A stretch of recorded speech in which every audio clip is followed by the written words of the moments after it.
Okay. Hey, welcome. I am GMing for the first time on DDT, and I'm a little bit nervous. But I am GMing the game 10 Candles tonight, and I have only ever played games with two of these people, and so I'm very excited to see how this goes. If you haven't heard of 10 Candles, it is a tragically, horribly melancholy horror game, and it is time-based, and those are the candles that you see on the outside of this frame. But first, before we start, I will introduce myself. I'm OMG Holly D. I'm everywhere on the internet. Let's be friends. I occasionally GM other games throughout other channels, and I don't have anything coming up, which is nice. I'm just going to Gen Con. So I'll see you there. Yay! I'm GMing, so if John is in one of my games, you should come. But I will be GMing Chew and Rest in Pieces, which are both from Imagining Games. Wonderful company, wonderful people. Come check it out.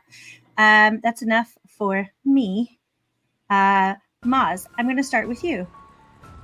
Hi everyone, I'm Mozz, or Megan. It's Mozzarella all on there. And I also run Starcrawl RPG, where we do like games with first-time GMs, first-time players, and veteran GMs and veteran players, trying to make this gaming space a little bit open for people who are interested. And we're running like Kids on Brooms, and what is it? Hopefully we'll find someone to run our side B, which will be in 3 weeks, which will be awesome. But yeah, I'm not scared at all. I'm very excited. Okay. Well, yeah. My name is John, and I'm about to die, I'm pretty sure. Everybody knows me from the DDT space, for those of you who don't. LT Virus most places. I'm one of the regulars on the actual play stuff, kind of active in the Discord, trying to put stuff together for people, veterans, non-veterans, to come together in the gaming space.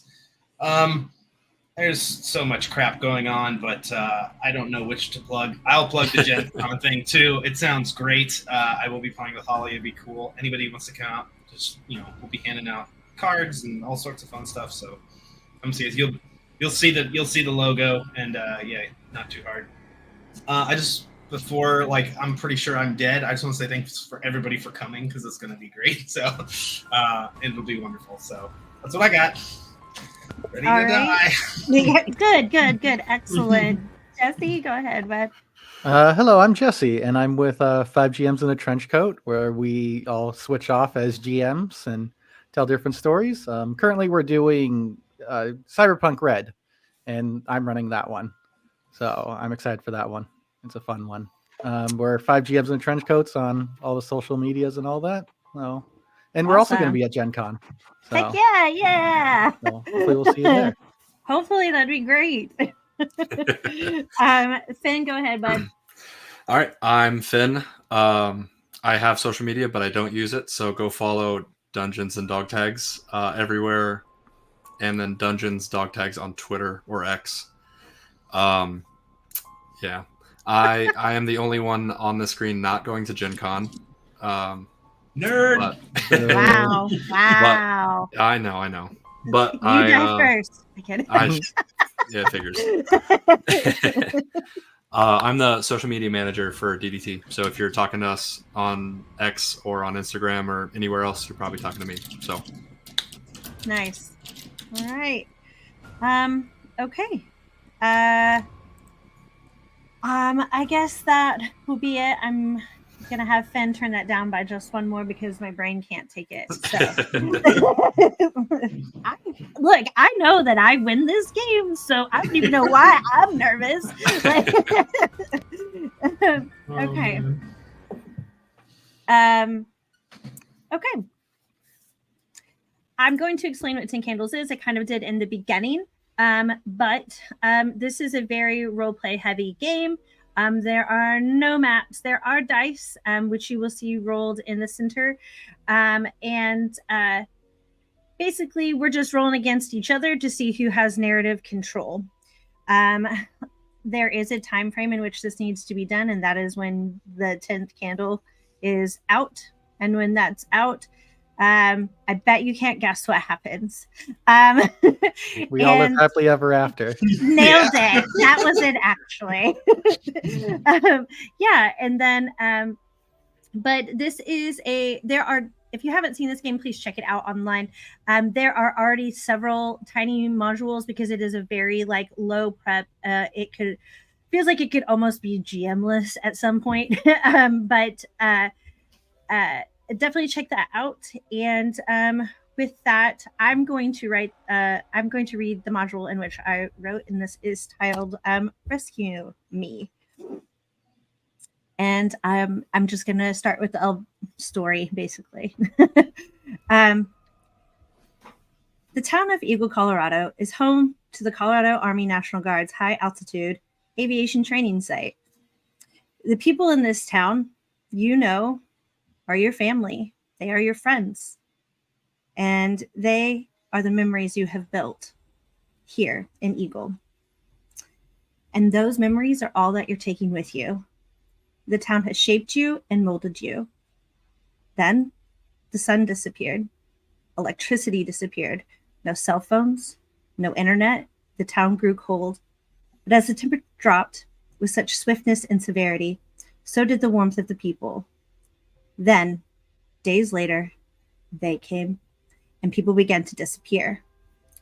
Those who made it to the armory waited. Some version of a government agency came and started taking people up the river in troves with a sense of urgency. There was no method, no equation that made sense. It was not the women and children first, not the elitists who could pay their way. Age, race, and wealth were not factors. They just took people. Parents separated from children, couples ripped apart on a whim. And each day, soldiers and volunteers would leave and search for others. They would leave and escort groups to the river, and each time, fewer and fewer returned, until no one came back. Sound is something we often take for granted. The sound from the hustle and bustle of cars and commerce were replaced with eerie silence. The day-to-day ambiance and the white noise of the White Kingdom were no more. It was dead silent everywhere. No hum of insect wings, no chirp of a robin, rustling of deer, or the screaming laughter of a fox. You'd been left behind. You'd been left with the chaos of your mind, your incessant internal monologue, and the sound of chewing your own food. You could hear everything, even from it hitting your stomach. The only sounds there were the ones we made and the ones they make. In spite of being left behind, y'all have made it to the river's edge without incident. Just the four of you, while a very small ferry boat emerges from a misty fog with one large lantern hanging from the bow. And as it floats into view, you all read the same name, Care Onward. In fact, you all whisper it in unison, and as it slowly pushes onto the bank, the captain is alone.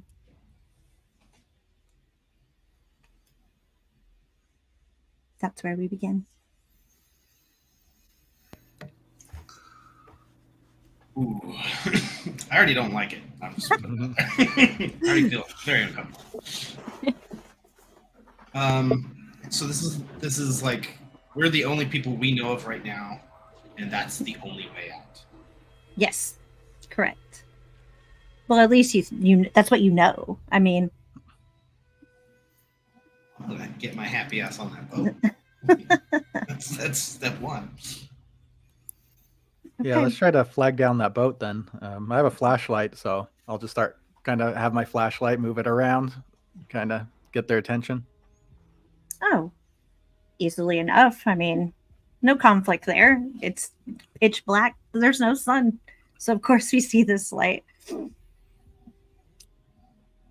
The captain leans over and is like, "This is the last ferry," and he pushes the drop down.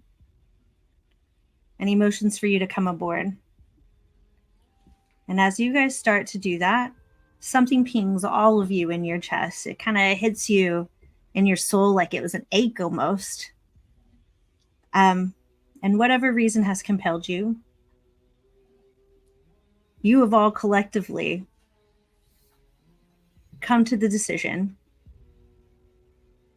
to do a once over. Now, with this, I'm going to ask Mozz, Mr. Monroe Beck. What is something that you think of when you decide that you're going to go back?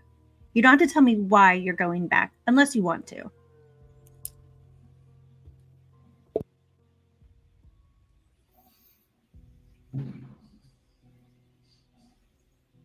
Monroe thinks about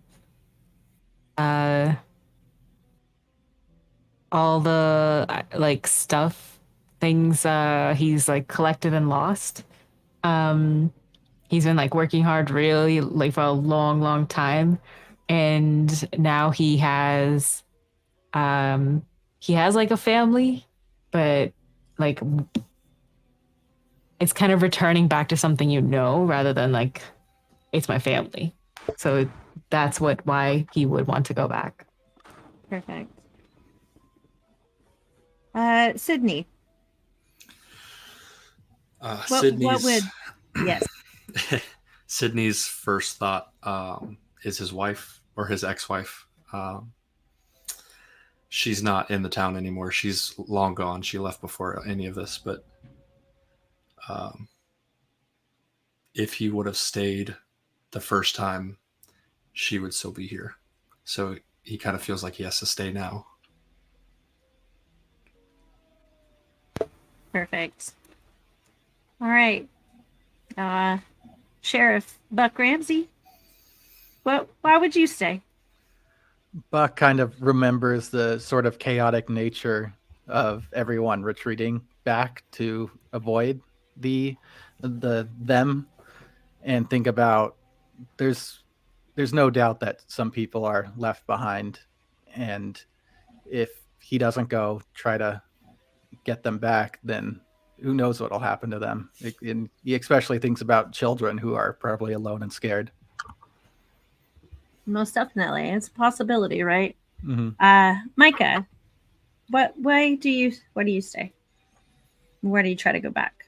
This is probably the most anti thing he's ever thought of. He might have actually thought of somebody else for once. It's a lot of, well, I guess I can do it. You know, like I'm built for this shit anyway, so I might as well. Whatever.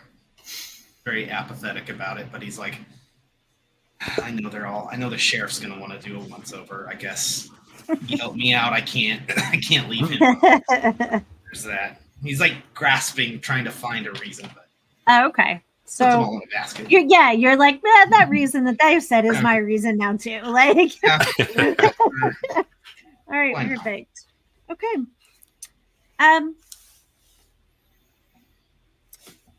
The captain looks at you and says, I want to reiterate, this is the last ferry.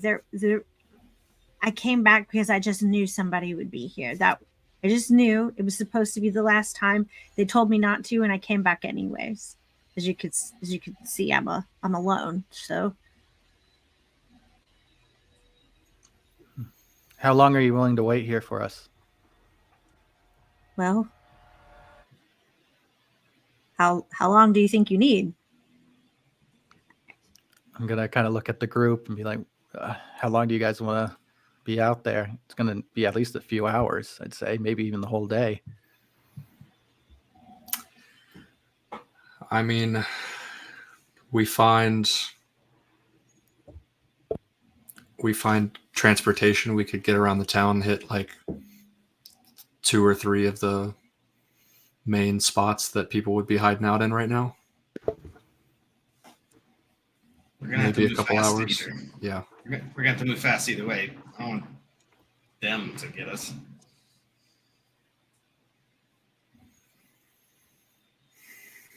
Oh, Mozz, I think you're muted. I don't want to stay there any longer than you do. So quicker the better. And then he kind of looks to the captain of the ferry and just like, if only one of us makes it back here, are we waiting? Are you waiting? I will wait. And that's really all you get. You can kind of tell that this is just okay, fine. I will do this. I will try to do this. Like it is very much I will try to do this. I will try and wait for just one of you. Okay. Well, Buck is just gonna go to the cabin and be like, "Thank you. I know we're asking a lot of you, and we greatly appreciate it." Of course. I am gonna get off of shore, but you'll be able to see me still. I'm not going far. I just Okay. We'll flag. Precautionary. That's understandable. Well, I'm gonna go to the group and like, where should we start then? Are we at the armory? Because you said everyone. So everyone made it there, but you actually have left the armory and made it here. It's not an extremely long walk. It's just a kind of, it's through what I consider dense forest. It's through, it's not that it's far from town. We'll say like a mile or two outside of, with the landing pads and everything extending much further out a tiny bit. But I would say that it is walkable. I'm not going to tell you walking is the best option.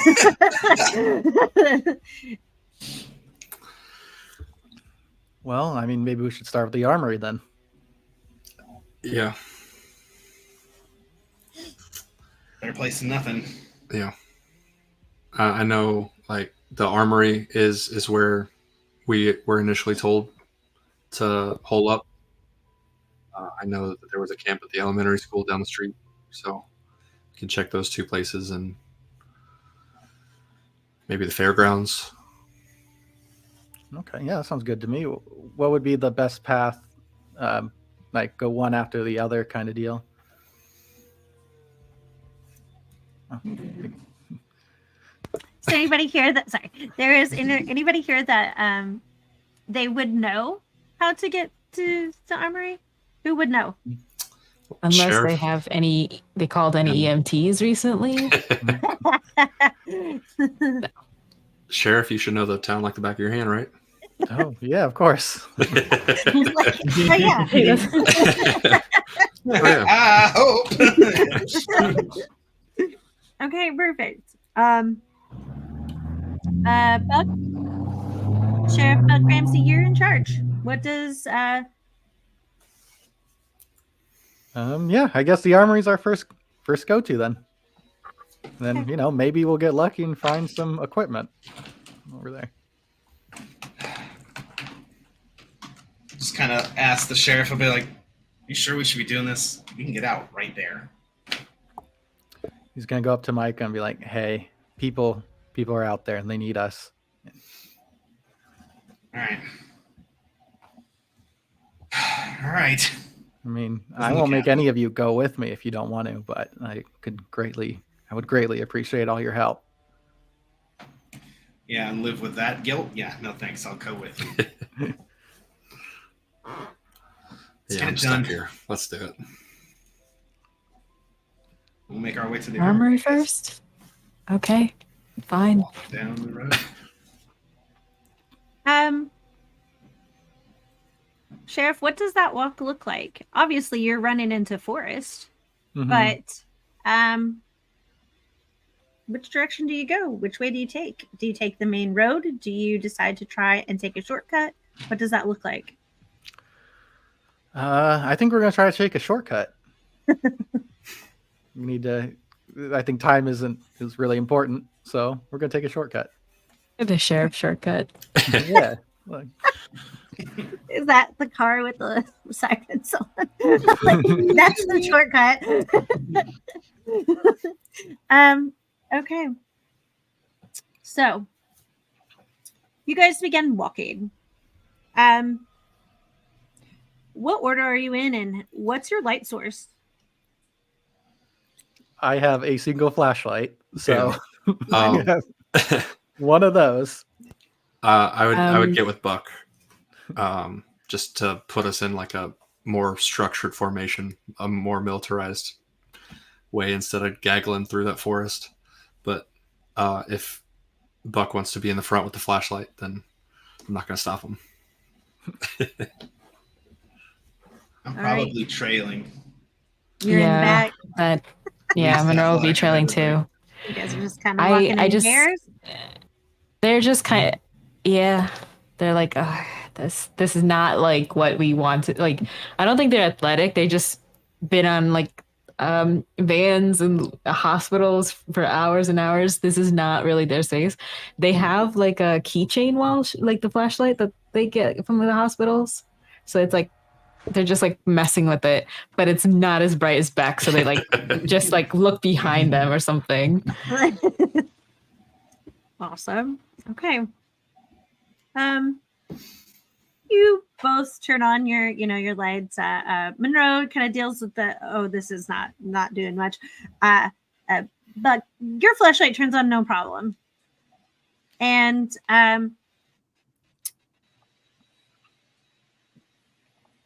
I am going to make the first conflict roll with Buck. Oh no. Okay. Thank God. Luck, Buck. You got this, Buck. You got this from over here. So, how this works is, in Tin Candles, you have a pool of 10 dice. You roll all of them. Ones you lose. All you need is 1 6, and it's considered a success. I have no dice to roll against you, so you just have to roll 1 6 out of 10 dice, and I'm going to roll it on a roll 20 so that everybody can see and kind of guess. Come on, 6. All right. Hey, that's the best roll we could have gotten. Hey, That's so good. 0 ones. All right, you lost. You keep all 10 of your dice. That's crazy. And Guys, we're gonna win. I know. If I now see all this time, I practiced rolling terribly off the camera, and now I'm on. I'm gonna roll really great for everyone. All right, so you're successful. Sheriff Ramsey, this is easy. This is like they said, that you know this town like the back of your hand. Mm-hmm. You know this shortcut, and you guys successfully get halfway through. It's not a very long shortcut, but you're about halfway. I would say even reaching, some of you 70-ish% of the way there. And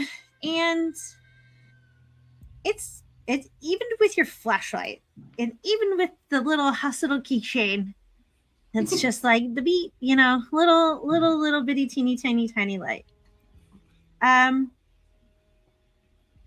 You guys hear a chittering. No. And it doesn't necessarily sound like teeth clashing together. I'm going to link a sound if you really want to know what my inspiration for this was. And it is the sound. I mean, it sounds like giant, basically jaws just clapping together. It's a little, it's deep. It's not what someone would consider a high-pitched sound. And but it's completely quiet, and that's what we hear. Look, you guys hear the pitter-patter of your feetsies walking on the ground, and you, if there was something near you, if there was something close to you, you would hear it. There's nothing. You know that forest sound that you're used to. You're still adjusting. Everyone knows what I'm talking about. It's just the hum of all of the bugs, every bird known to man. There's probably a woodpecker in the background going to town on something. There is a mourning dove. It's so loud, usually in the forest. However, you hear none of that. You just hear this chittering. Is there a stick, a big stick I could carry anywhere? Are you going to take the time to look around? If it's only in my immediate vicinity. Otherwise, I'm running up to Buck as close as I can. Well, you can take some time to look. I'm going to have you roll for conflict because you are taking the time to search. So I'm assuming we're just because you kept everything, which is insane. Let's do it. Oh no. Mhm. But you do have 2 6s. 2 6s, you lose 2 die. So This stick better be worth it. right. So I don't give a shit. I'd rather have a stick. Micah, tell me how you find it and what you find. So I'm gonna, after hearing that horrific chattering, it's oh shit mode, and I damn near trip over it. Actually, probably break it off by tripping into it, and then just grab it and what the fuck, and get up to as close to the group where the light is as I can. And I'm just like, oh shit, we gotta fucking go, man. What the fuck was that? Monroe, do you follow? Yeah. Oh yeah. Instantly, just in very training mode. Just hear someone and just dives into whatever they need. They'll like start pulling pockets for like anything that they need to help with. Okay, perfect. Okay. Micah, do you encourage everyone to move faster, or are you also moving at the same pace? I'm trying to move fast. I don't want to be anywhere near this noise. Are you brushing past Sheriff Beck to go on your own, or are you staying with the group? I think at first it's like I have an accelerated pace. I want to get the fuck out of there. And as soon as if they don't pick up that pace, I'm like, come on. Like trying to get them to go. But if they don't go, he's just going to be super paranoid, balled up turtle mode with big stick trying to keep himself alive. I'll look back at him, at Micah. Just low, no noise, steady pace. We're not tripping over shit. Too late. Too late. As you guys are picking up the pace, I'm assuming, Sheriff, you pick up the pace. Monroe, you pick up the pace. Is this we're all working together here? Yeah, Okay. we're picking up the pace. All right. As you guys do this, this chittering, I would say, not only gets closer, but it kind of starts to happen in like stereo. Oh, You no. get one really loud one over here, and then you get a lesser loud one on this side, and then next thing you know, it feels like it's in front of you, and the next one comes from behind you. Oh man. Should get on the boat, man. Should get on the fucking boat, man. Oh, Keep I moving. forgot that the shortcut is the nightmare forest. Yep.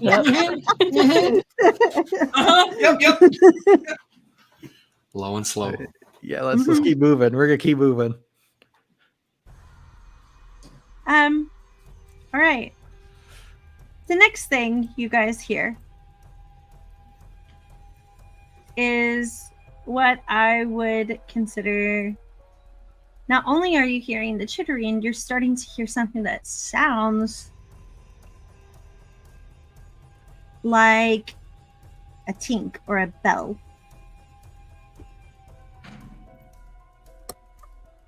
You think that sound is good, you guys? If it's in this forest where no other sound is, it's probably not. Stop. Try to find out. You guys are walking faster and faster, and it sounds like these sounds are getting closer, but not close enough. You know that you are not alone, but the only thing you hear are those sounds? You hear no footprints. You hear no wings, no breathing. And you guys can see it. The armory is just right in front of you. Oh, we're almost there. Yeah, Micah's like, you can visibly see just panic. He's white as a sheet, fucking sweating. Like, get the fuck out of the Yeah, forest, man. Let's pick up the pace a bit for this last bit. Those birds sound terrifying. I'll put a hand on Buck and Micah's shoulder, and then I'll tell Micah to put a hand on Monroe's, and then we can start running to the rest of the through the rest of the forest.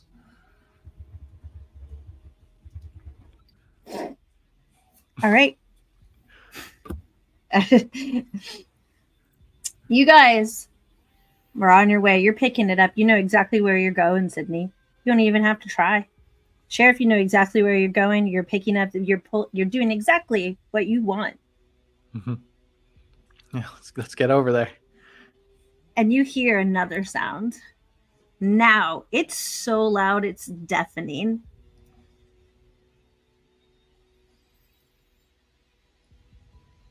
I would like to know how everyone reacts to the sound that you're hearing.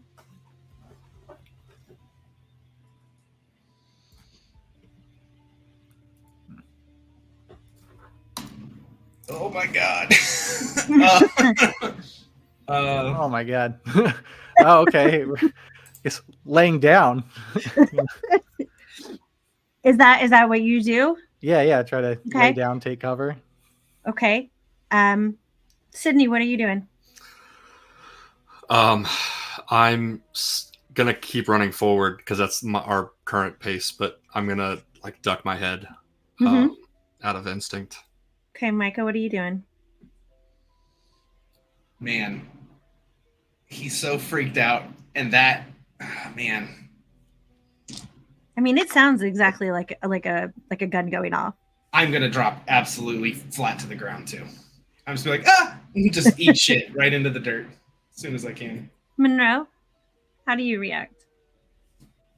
Monroe wants to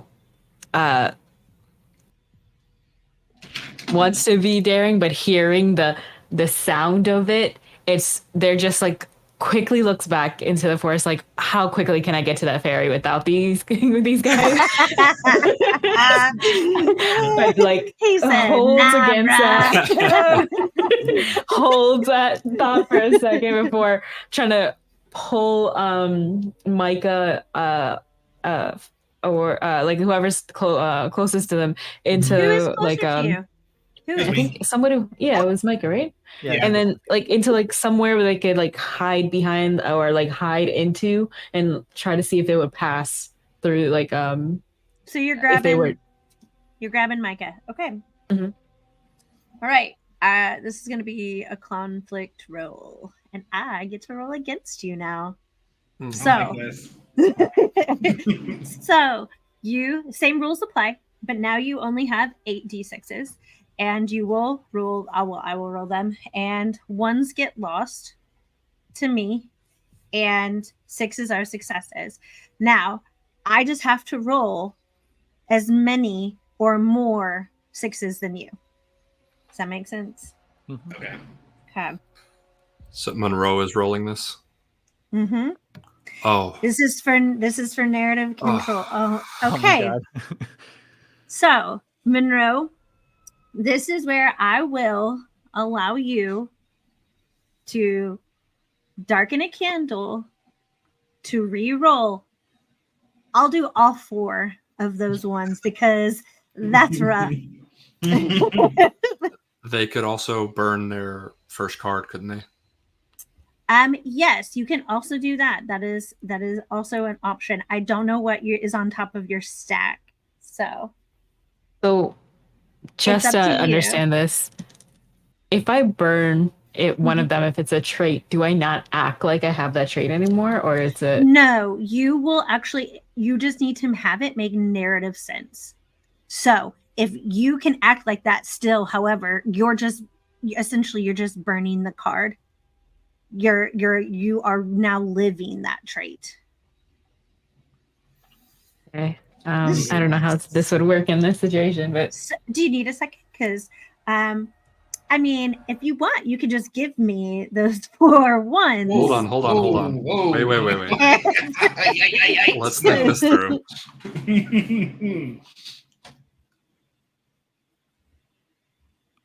so it would be taking out a light to re-roll, burning this to do what? To re-roll essentially as well. All of But it's also bad because I'll run out of cards. It is. It's meant to be. So see, you gotta, what's more important? Is it more important? Because right now you are succeeding. You have 2 6s regardless. You've succeeded unless I roll 2 or more. But I'm giving you an option to re-roll your ones, keep narrative control, or after I roll against you, keep narrative control if you win. And then we will do our first round of truths and what that looks like. So it is up to you. That's why it does not matter to me. So I would have to wait till you roll. Okay. Mm-hmm. Okay. All right. I'm confused, but oh, it's okay. Do you want to re-roll the ones at all, or do you? I don't want to. You can't. You have to choose the candle or burning the card now before she rolls. Oh, yeah, there it is.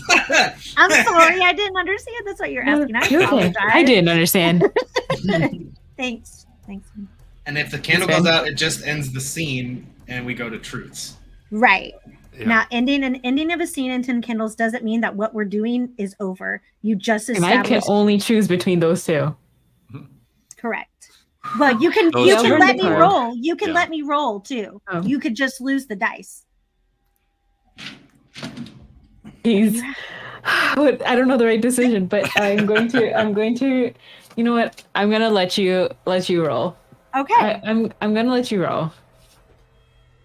So Finn, do you recall if I get all 6 of those now? Those are all mine, correct? You only roll the 2 with what I had. Okay. Yeah.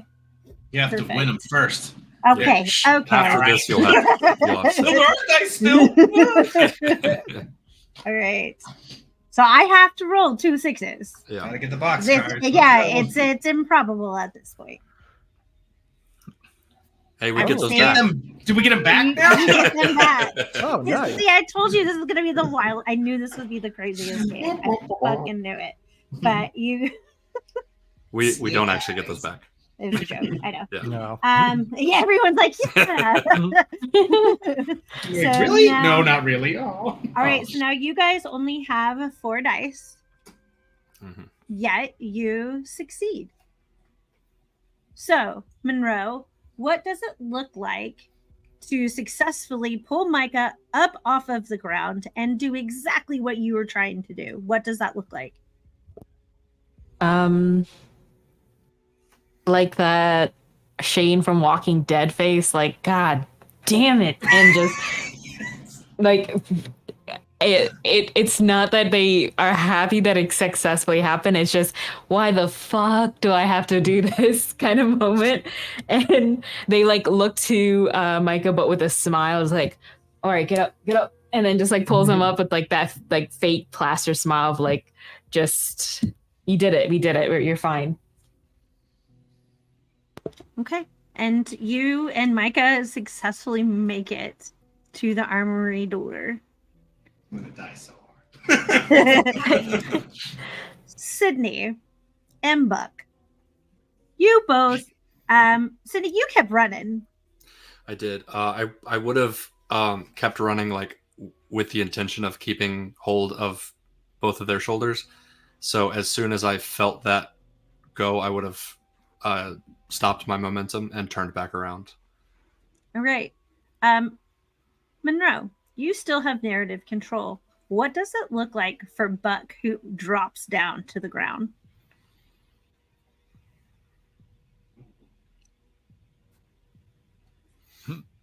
Say that one more time, Finn.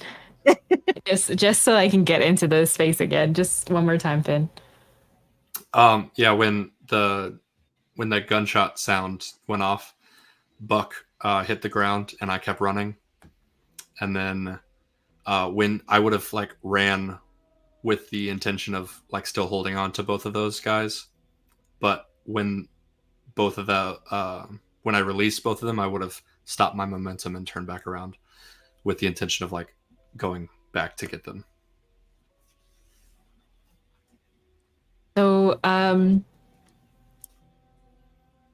Monroe's point of view, just sees like Buck turning around, like head whipping to like look from like where their last point of contact was, and Buck is sorry, not Buck. Sydney is like you said that they went down, just crouched down a little bit. Buck is down, yeah. Buck is down. Buck hit the ground. What does it look like for when Buck makes it or doesn't make it? Does Buck make it? What's that look like? Because now, not only are you hearing the chittering, the essentially gun sound that is going off is now coming from behind where you came from. And it is getting louder, emphatically louder. As it's just getting louder and louder from Monroe, it looks like Buck's down.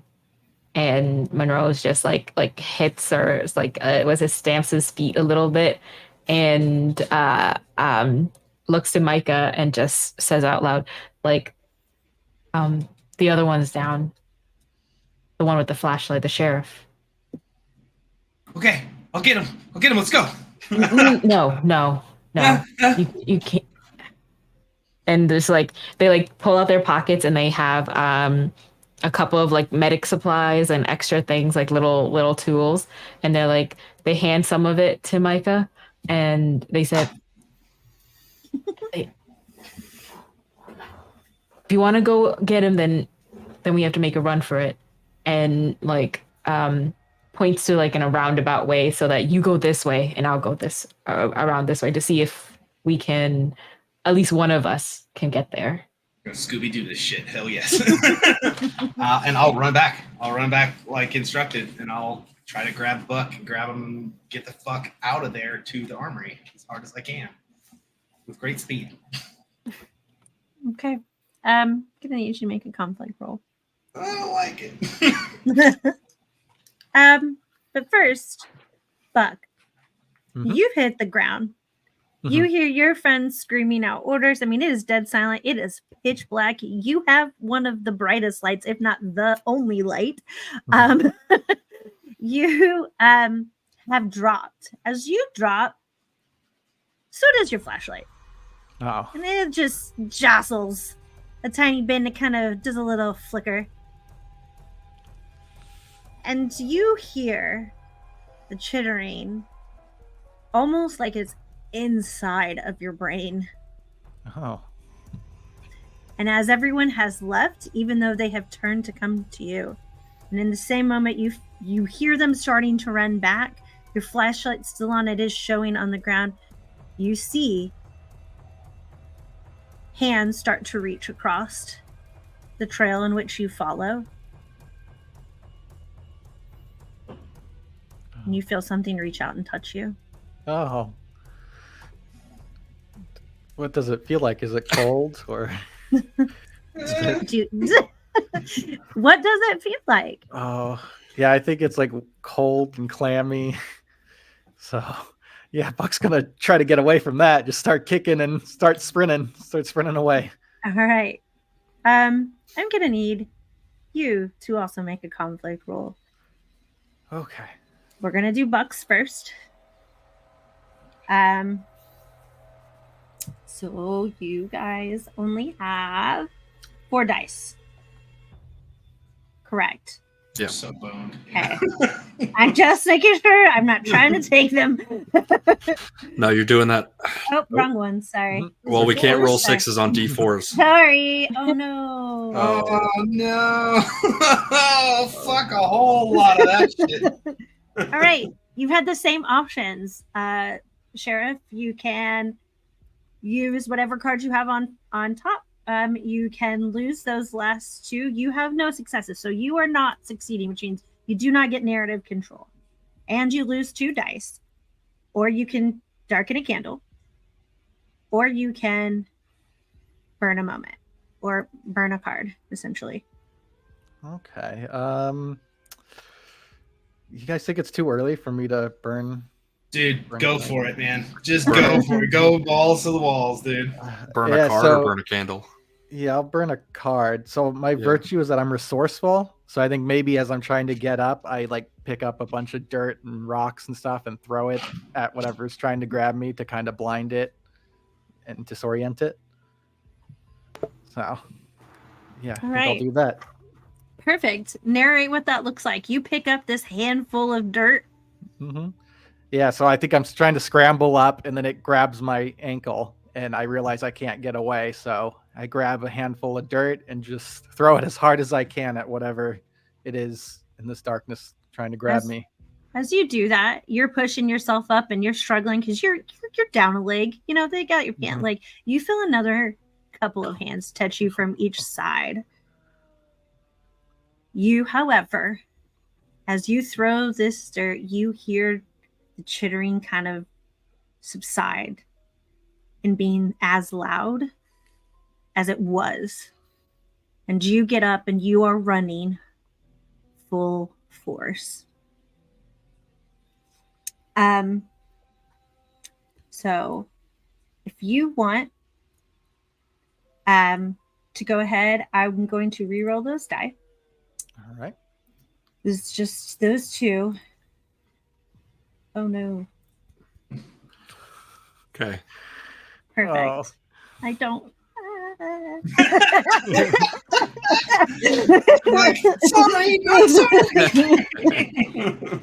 Well, we only lost 1. Right. So, because you did that and you burnt your virtue, you unfortunately still get up. You are still running full force, and they haven't got you. However, your flashlight will not turn back on. Oh man. And a candle goes out, if you don't mind being. Now, this is the part in the game in which we establish truths. Truths will go around in the order of which I pick, because I have narrative control now. And it usually typically starts with the person who failed. So, and this is how it would go. If you were playing in person, everyone would read this out loud, but I will just read it. These things are true.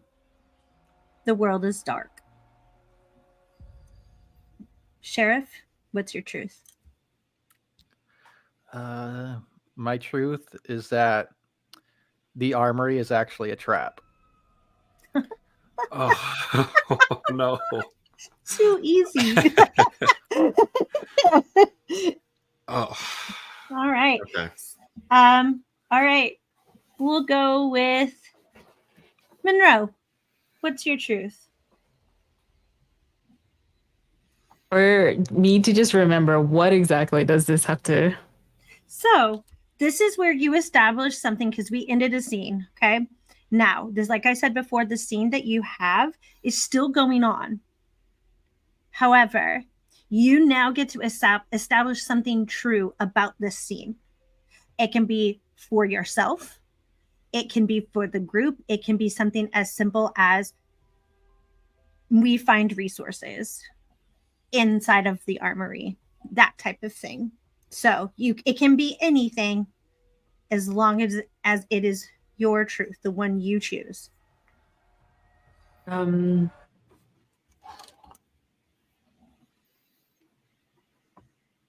it is a trap, there is a reason why, and that is because there are very high quality resources for us for the winners to take.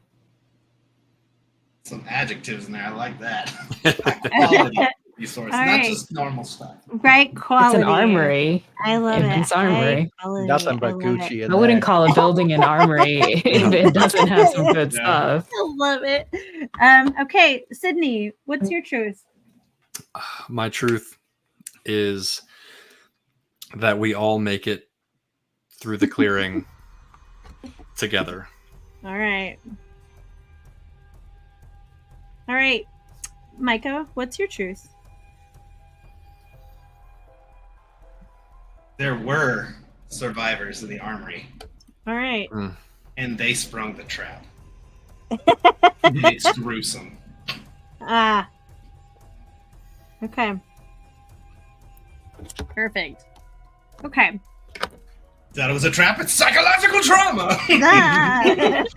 So, do we do as many truths as there are candles? So I also get to establish a truth, and technically, yes, in the game you are supposed to establish a truth for each thing. I'm not gonna let us do that. We're on a time crunch here. So It's amazing. I have people to kill. So No. TikTok, TikTok. okay, my truth.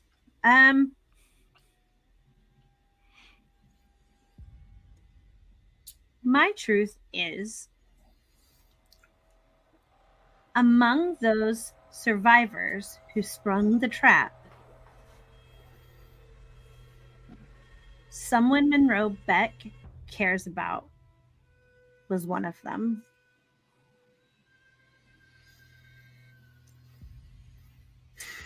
And these things are true. Oh man. And we are alive. So, I currently have narrative control. So at this time, so just so everyone knows, your dice pool has replenished itself.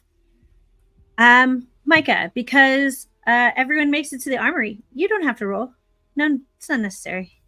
Woo! You successfully somehow in the pitch black of this wooded area next to the armory, you are able to grab the sheriff and you both meet, and it's almost a collide, but it is a, we had our hands out, we're telling each other, okay, hey, I'm on my way. You guys find one another and you turn and you run. Sid, you hear him coming and you turn to run as well. Monroe was like, I gotta go. Monroe is first, and because it's been just a few days or so since this all began, there is what I would consider kind of like a makeshift fence kind of next to this wooded area, kind of protecting the armory. And as you do, the gate is open, you get through, you lock it, and as soon as you hear that clank, it's dead silent again. The chittering has stopped. The machine gun sound has stopped. The turret sound, it's done. And then you hear one last tink. And it's quiet. And Monroe, you make it to a door you find to be unlocked. And as you go in, a smell hits you. What is that smell?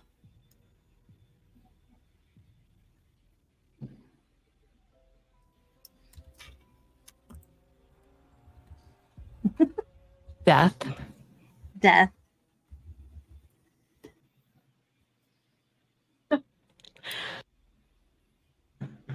Micah, you having turned around, you and Sheriff Buck are kind of the last to get through, but you're the ones that locked the gate. It's just one of those like chain link fence gates. I mean, it's nothing fancy. This isn't like this isn't like Fort Knox. We're just locking it, okay? Sydney, you make it to the door second. You're booking it. You're fast. Not only do you smell death, What else do you smell?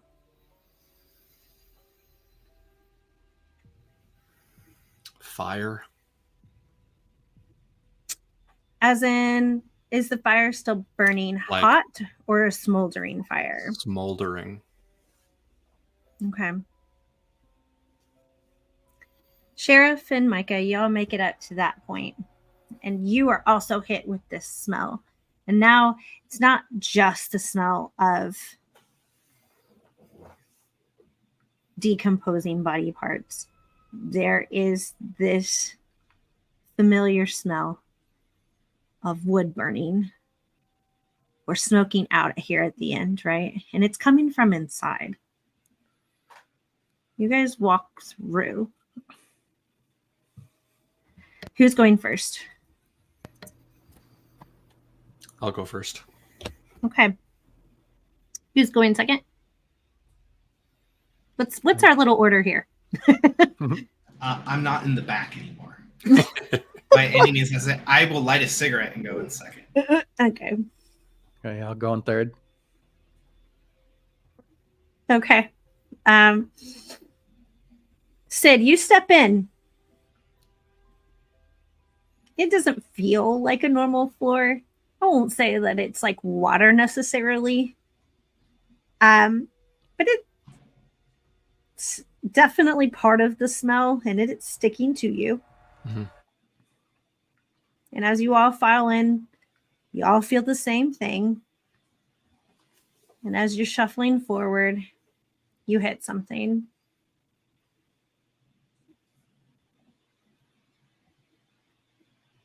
And then you take another step and you hit something again. Does anybody have any light? You guys are in the dark. With the cigarette. This cigarette. That's about it. I have a lighter A in my little pocket. flashlight Good. thing that I Have the- Okay. The eye, No, the no, one to check the pupils. Yeah. Yeah, The just a little this bit. fucking flashlight. I Pen love it. light. The pen light. Mhm. Okay. I have a small pocket lighter that I would have out right now. Okay. I'm just slapping my You're like flashlight it? trying to Oh, get it yeah. to run again. Come on. And it flickers on and off. Like you'll have moments where it comes on and then it goes off. Oh, And then you have, not you know, creepy. I mean, it's fine. That's somehow worse. Yeah.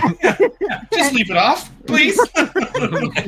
And you take a closer look. Micah, what do you guys find? Oh man. It's not like a Jaws or spikes or people it's people stuck. Like they couldn't get out. Like they were trapped in a room and made to not get out. That way others could get out. That little, hey, just go in here and that pod will go first, and that pod never got left out. So it's people who beat themselves to death, tried to claw and fight to get out. Good. Okay. Perfect. You guys notice that you're starting to move a little bit slower. Your feet are sticking just a little bit longer. And it's like not quite like when you walk on in a bar that's just disgusting. It's just a little more than that, where you're kind of feeling it, where it's starting to pool and you're like, what in the world? And all of a sudden you started to hear that chittering again, and it is dead silent.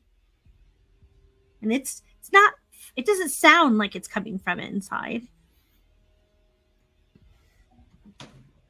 But you start to hear it. And you start to hear things on the roof.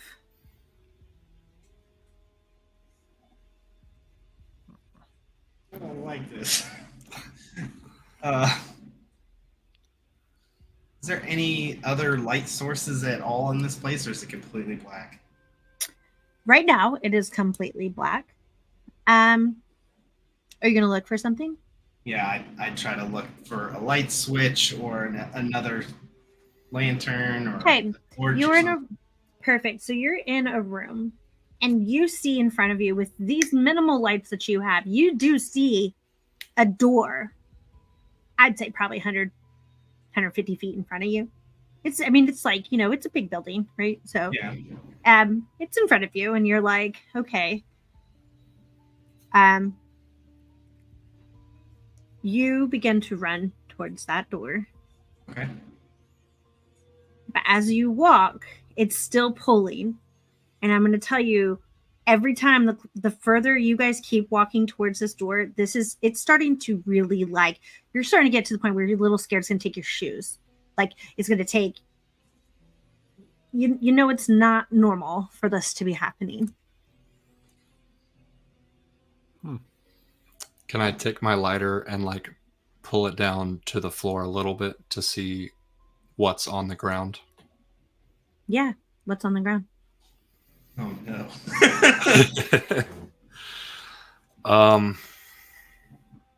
What's on the ground? It's thicker than blood, so it's probably blood and something else. Okay. I don't even know what it is.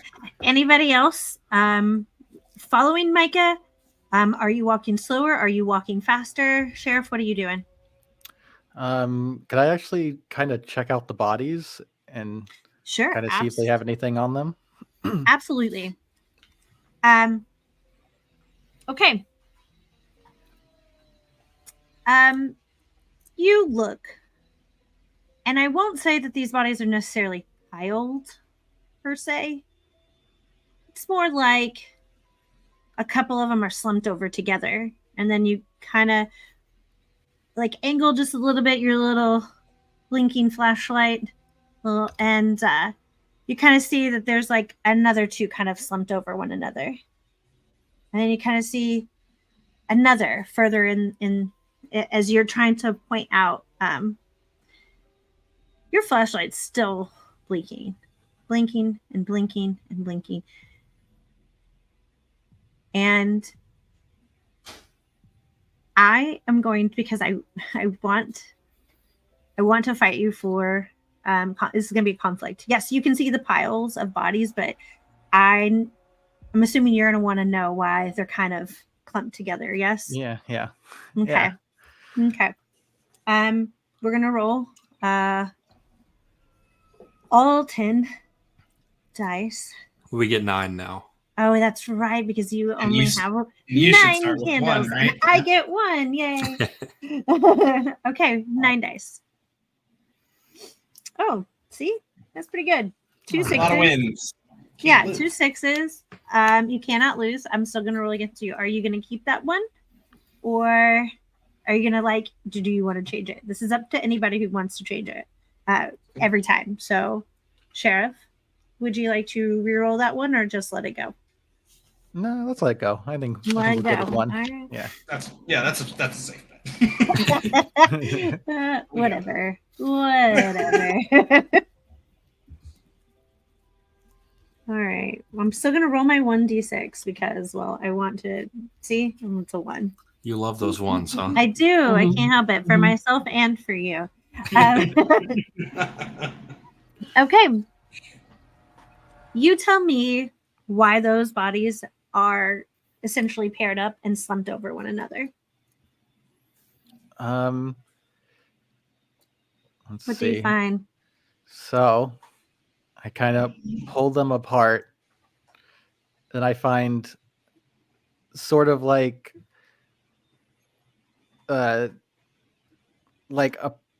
what looks like a person's skin, but deflated, like there's nothing inside of it. And it looks like they were trying to they were both holding it as if trying to save it from something, but didn't work out. So all that's left is just the skin. Just a deflation of skin. Yeah. Perfect. That's fucking gross. I love it. Ugh. Yes. You pull them apart. You see this. And as you do this, you hear the chittering again. This time, though, the windows that surround the top half of this building, you hear the chittering literally outside on the side of the building, like you hear it through the window. And do you keep going, or do you keep looking to inspect further and further? I think I'm gonna keep moving. Whatever's going on here, I don't want to be a part of it. Why not? It's a party. Death party. Party of death.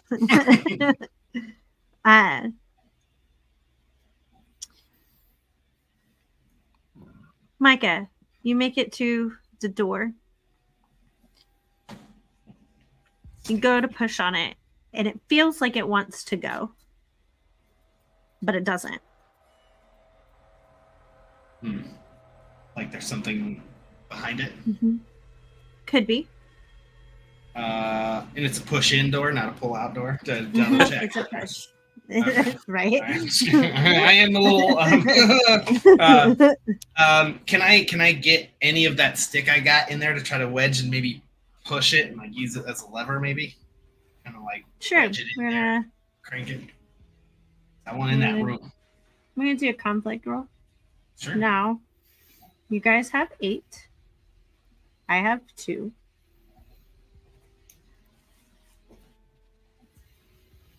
Oh, okay. That's cocked. Roll it again. No. So you have 2 6s and 3 1s. And you have 2 dice. Right? I do have 2. All right.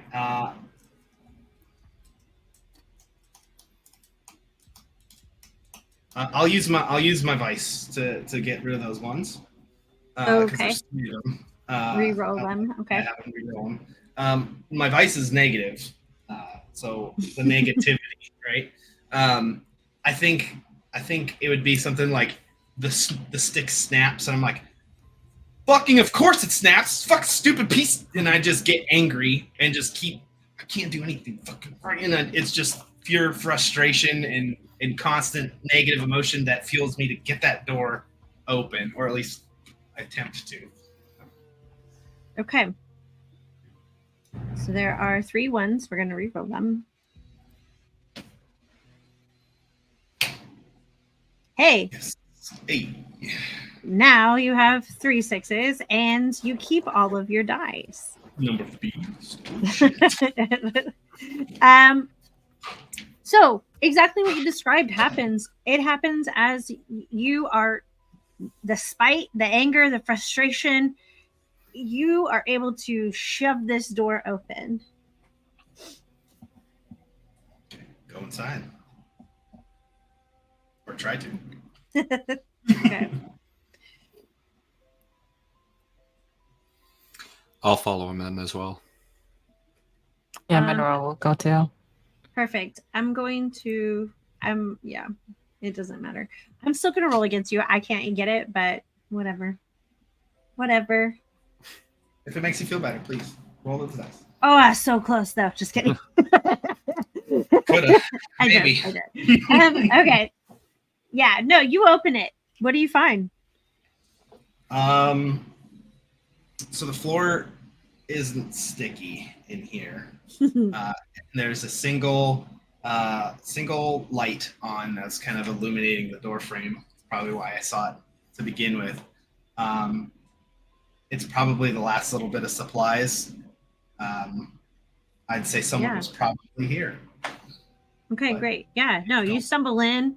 This room is nothing like that room you just came from. It doesn't really smell it, but yeah, you stumble into what looks like what would be considered like the last bunker of the armory. There are some dead bodies, but it doesn't stink like that other room did. It just, has that normal body decay smell.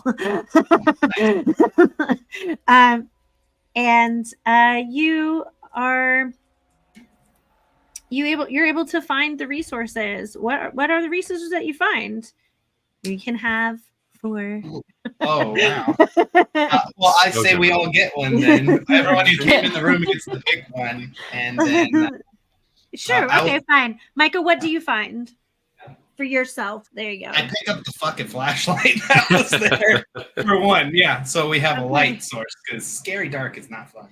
All right, cool. Yeah, the flashlight works. Monroe, you all make it in. Monroe, what do you find for yourself or for the group? I don't know, possibly something strong to fight with. What is it? You gotta give me Um, it could be anything that makes sense. Um, I'm just kidding. maybe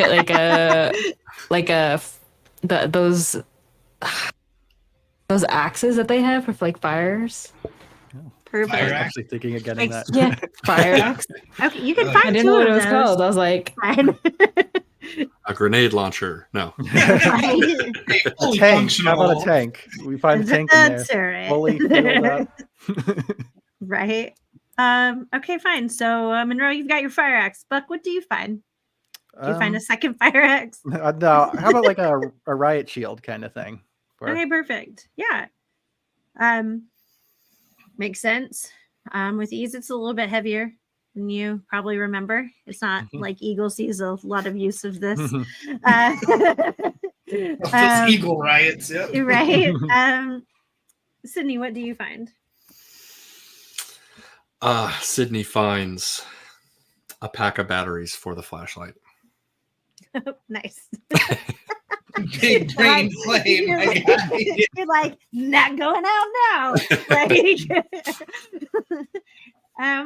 perfect. Okay, you guys each find these items. This is easy.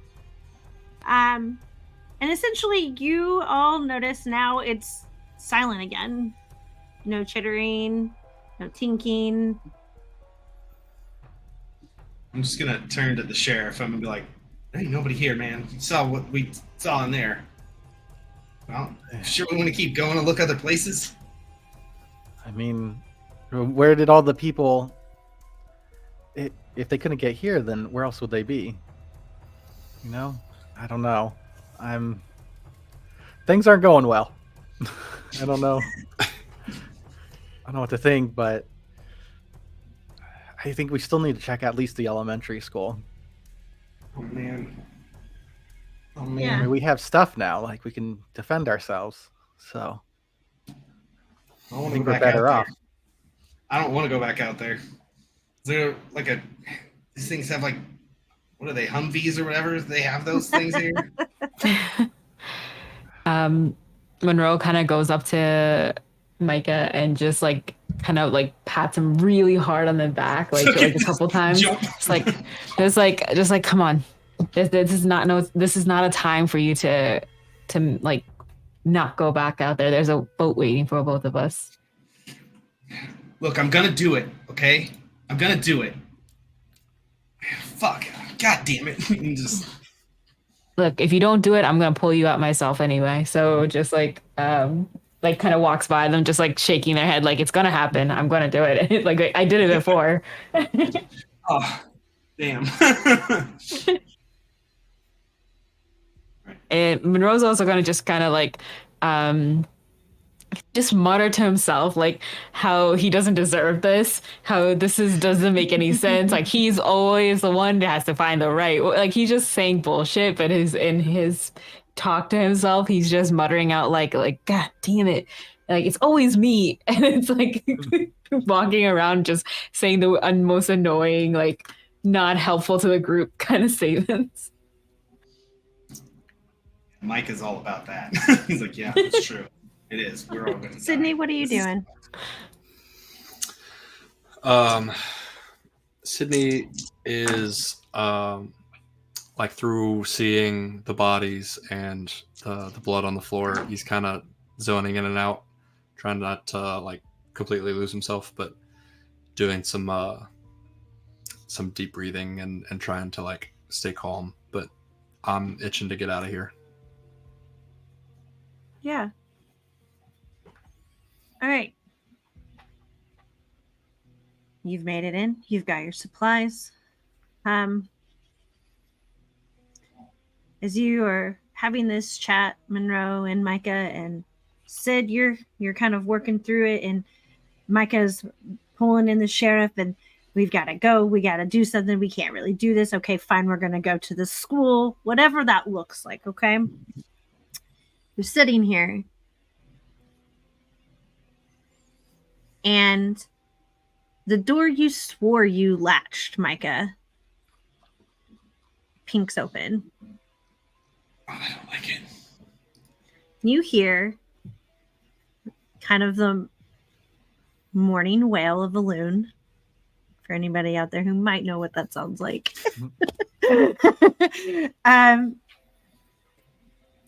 And as that happens, the dead bodies that are in this room with you start to twitch a little, and that door unlatches. And as that happens, this ichor from the other room is starting to slowly creep into this room. And by slowly, I mean, we got a nice little puddle already on the floor that you didn't notice. Oh, hell no. Yeah, this bitch.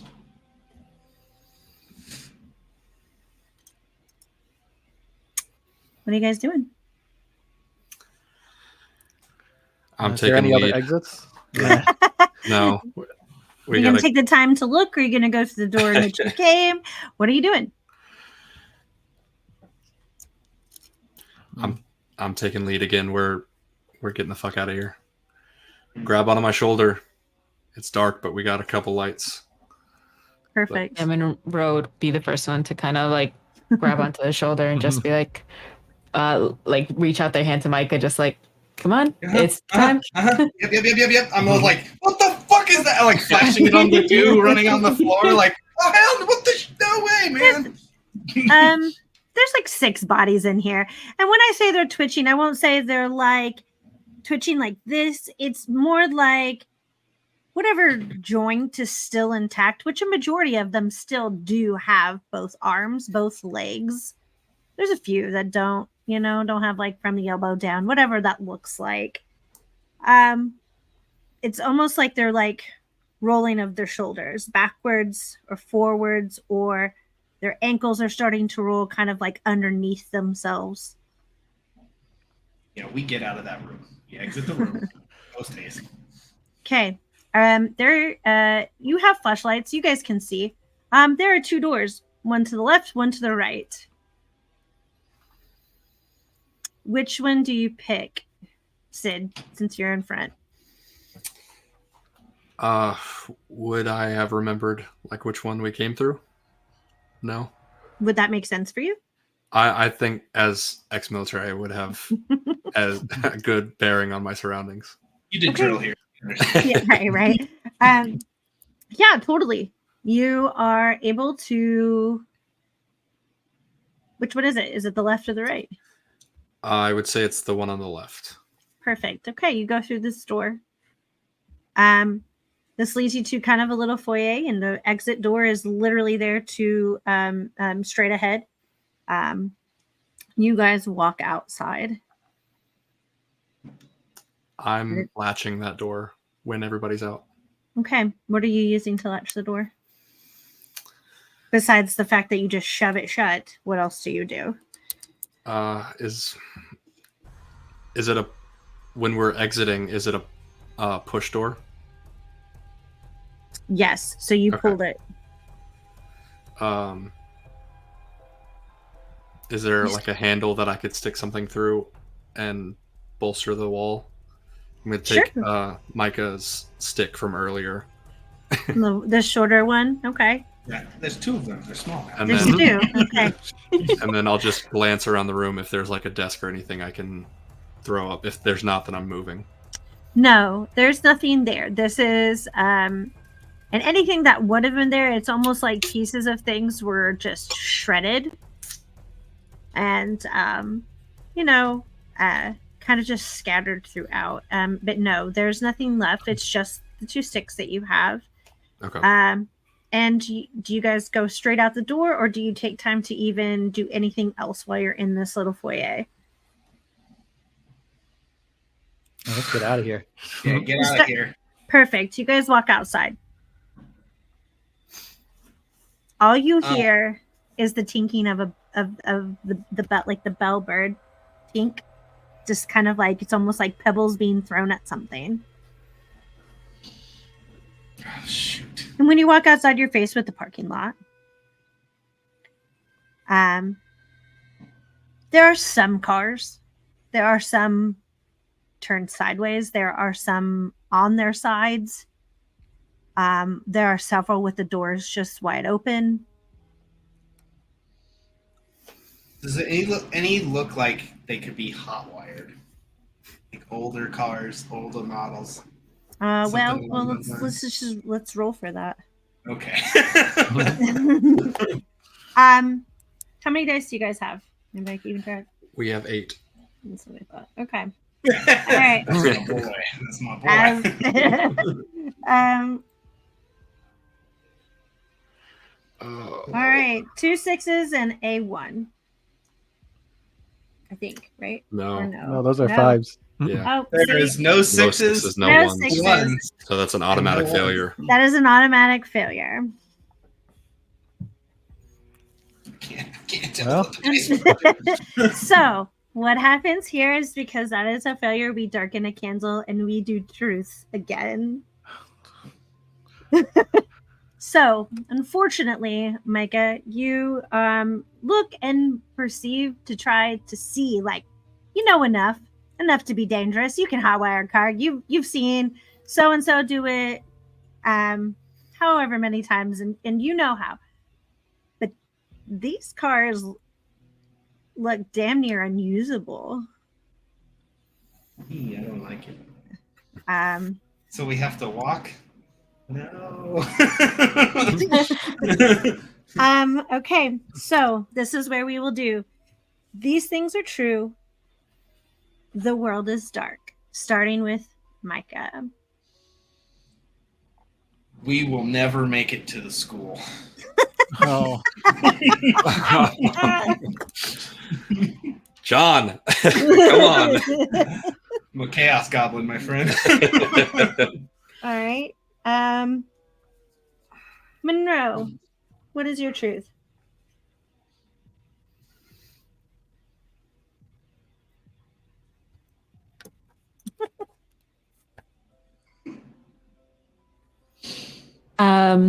You won't make it to the school, but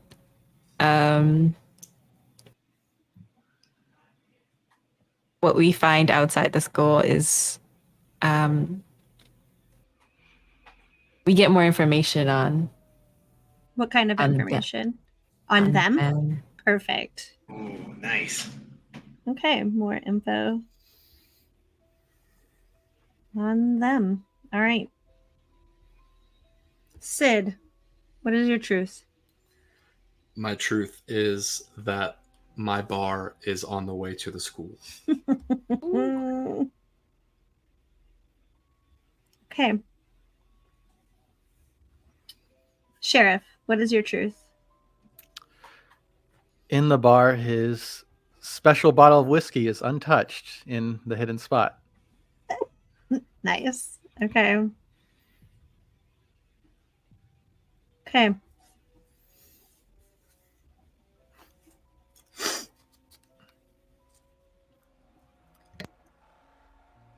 My truth is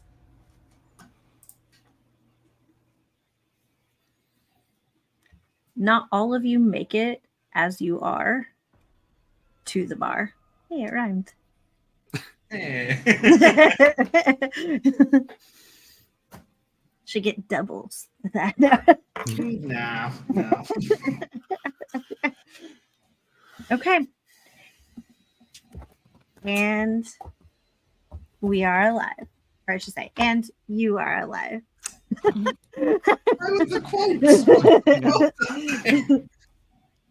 Okay. Because I have full narrative control. On your way to school, you cannot. You guys are so silly. You could have literally, like, you could have been like, "Hey, we get a car.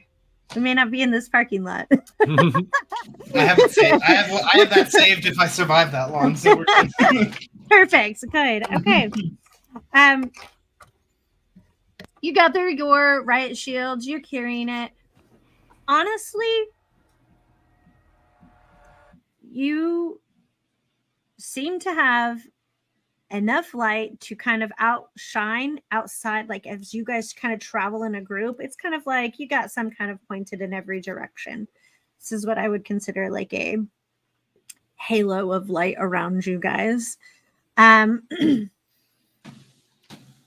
You're on your way. Sydney realizes, hey guys, my bar is not that far from here. I think we should stop before heading to the school. It's like maybe, because at this point now you're heading into town. You didn't find what you were looking for at the armory, and now you're heading into Eagle. And you guys take the road. It's a path everybody knows. After what happened in the forest before, you probably thought it was a good idea to stay on the main path. So you guys are walking. You're coming out of what I would consider a more rural area into what we consider this very small town's downtown. But as you're reaching there, you're starting to shine your lights. And as you look, you see what would be shadows or outlines of these creatures. And these creatures are not bipedal. They are on all four. And you can't see quite what they are. Your flashlight's not that good. In fact, every time you go to shine to see what something is, that outline disappears. And you hear that mournful sound, a little bitty tiny little wail. And as that happens, you all feel goosebumps across your body. Your hair starts to stand up. Because this wail just keeps getting closer and closer. And as you're going, you start walking faster and faster. Sid, how do you get to your bar? I'd say we're probably 2 blocks from the armory, like from the armory to the bar. Great choice for a bar. It's gonna get business. It's gonna get business. Yeah, it's a small town. We take the main strip of road, and then towards the end of the walk, it's cut down one alley, and then we're basically there. Perfect. You make your way. You get to the alley in which you know you gotta cut. So far, all you're hearing are those like mournful sounds. You're not hearing the chittering. You're not hearing the tinks. You're not hearing the machine gun sound. You are just hearing this mournful, sad sound. You make it to the alley in which you need to cut through. And I'm assuming you're in charge or in front. So you're leading the way because you know the way. I'm assuming most of you all probably know the way. But as you get there, this alley feels a little bit smaller than it normally does. But you're sure that it's just an illusion. Like, this is just the fact that you only have these couple of flashlights, one that's blinking on and off still, unless we took the time to put batteries in that because they're the same. I will let that happen. We didn't, yeah. That whole armory thing, we ran out of there. Yeah. Got it. Okay. Sydney, you're first. Who's second? Me. I'm right on his ass. He's like, Not at the end. And also, it makes sense I have the flashlight idea. Who's third? Monroe. Okay, sure. My little. Perfect. A little pen light. You're holding it down. Like, surely you're gonna have the strongest thumbs known to man. He's been an EMT for a long time. It's always like got this the now permanently. stamina. Like, Sheriff, you are trailing.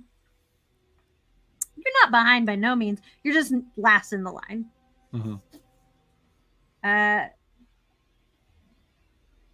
Y'all walk through, and I would say you get about what feels like a quarter of the way in, and it feels longer now. Like this doesn't feel just like an alley. It feels more like a corridor, or at least it looks like one.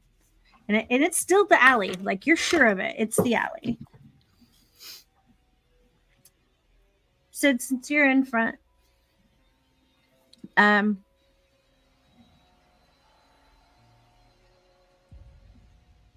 you feel something reach out and grab you, and not grab you, hold on to you. It's just they're gonna touch you.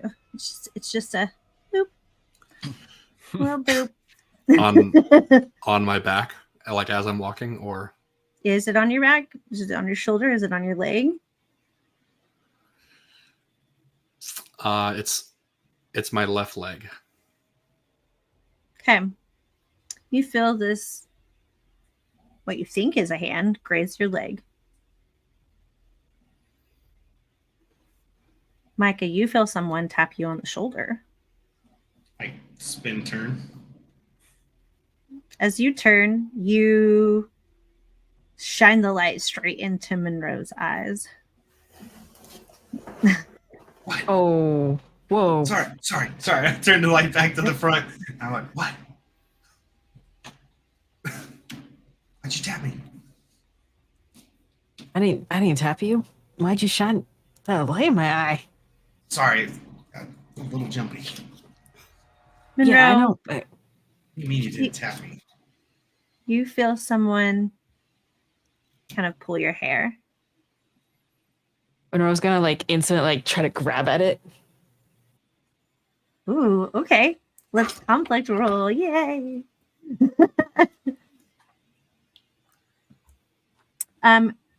Finn, Yes. you're only at 8 candles, correct? I should Yes. look. Okay. Yeah. Okay. We are going to see if you are fast enough to grab, or if you're not even fast enough, just how you grab it. Do you grab it or do you not?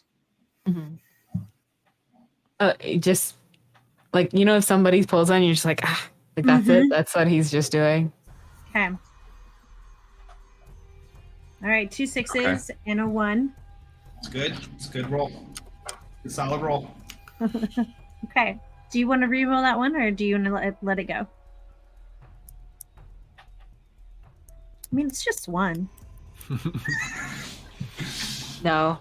I will Let it go. No, I'll burn one. Okay. Burn a candle. No. Yeah. No. Oh, you're gonna burn your card. Okay. Okay. What is it? What's on top there? The victim complex. So this is your vice. Okay. What does that look like here? Just frustrated, like pretty much blaming everything on Micah? see. Is it Micah? Is it Sheriff? Is it someone else that's not with you? It would probably be the sheriff, or like someone who was like ready to go back into town kind of feel. So they would just be like, I could have been on a damn boat, and just like pulling at whatever's touching at them. Okay. All right. So for this, we will re-roll that 1d6. It's a 2. That's better than a 1. 2. That's great. That means you keep it. I don't get it. I am still going to roll my 2d6. My little 2s. I just need 2. It's 2 6s, right? Yep. Mm-hmm. It could happen. It's not gonna. Yeah. Yeah. Perfect. Okay. What does it so you are able, when you go to be like, get off me, you touch it. What does it feel like to you?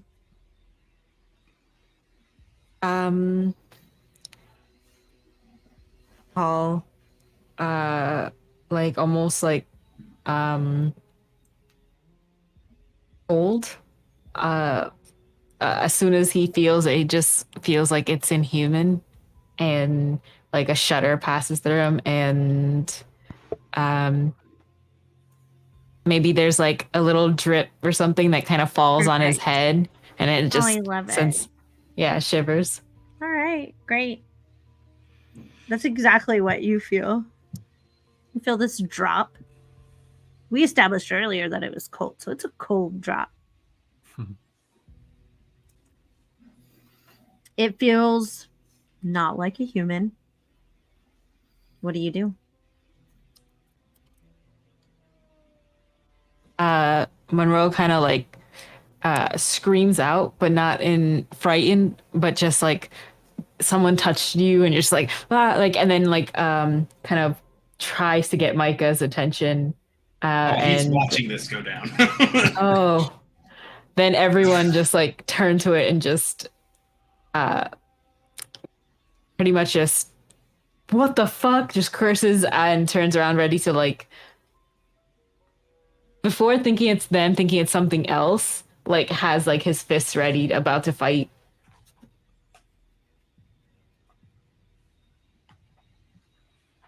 You're You're muted.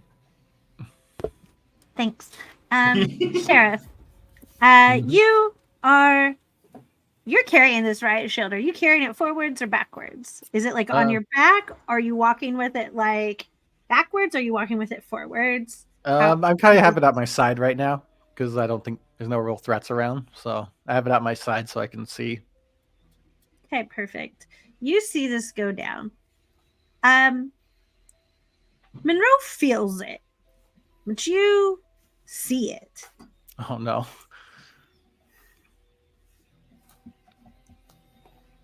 It has, I don't want to say crepey, like crepe paper skin, but it's similar in fashion. You know, it's that old looking skin, but it's moist and wet. And you see the drop. And as you do it, it's not quite like a hand, but it is what would look like 3 fingers reached out. And you hear the tink. You only see this briefly. And I mean, it is as fast as Monroe reached back to grab it and feels it. You see it and it is gone.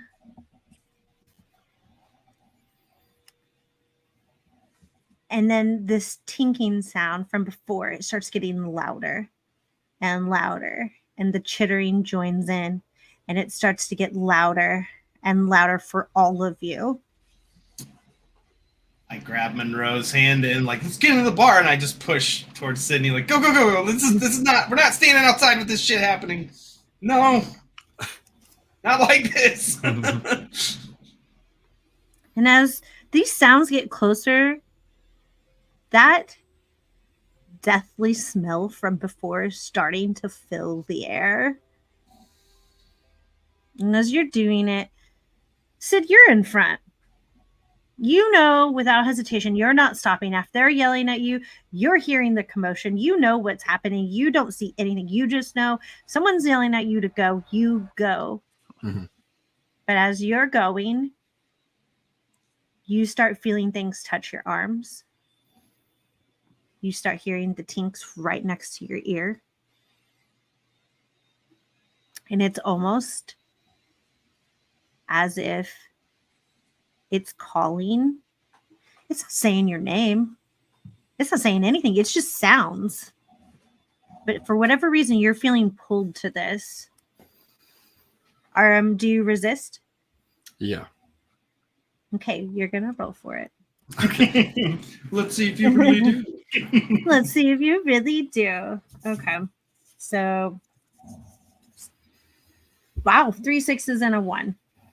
We're going to leave it? I'm gonna leave it, yeah. Okay. Me and my little baby 2 dice are gonna roll. Nope. Okay. You have narrative control. What happens? You're resisting. All of these things start to grab onto me or try to grab on, and then I start to hear the voices. I'm going to reach a hand back and grab whoever's behind me, if it's still Micah, and I'm gonna book it while the other hand is digging in my pocket for my bar keys. And I'm just gonna multitask like that while I'm running. And then we get to that side door that for the bar, and I'm gonna let go of Micah's hand and like look down and try to focus on which key is the bar key to open the door. Try to flash the light on the keys if I can. Yes, thank you. Muted. You get in. You're in. You've made it to your bar. That key slides in. It turns. The knob opens. And we're going to take a break. Oh, we're all dead. Okay. So, said you have narrative control here. You turn. That key works. You don't even really fumble. It's like muscle memory at this point. You go in. Behind you is Micah. Behind you is Monroe. Sheriff. With you being last, you all make it to the door, yeah. You're all going to make it inside. However, this stickiness that you felt in the room before, this liquid, kind of that mix between coagulated blood and tar, it's filling up the area in which you are walking. And now through great strength and effort, you are able to pull your feet up. However, as you're doing this, you're pulling so hard, you feel some of it go into both of your shoes.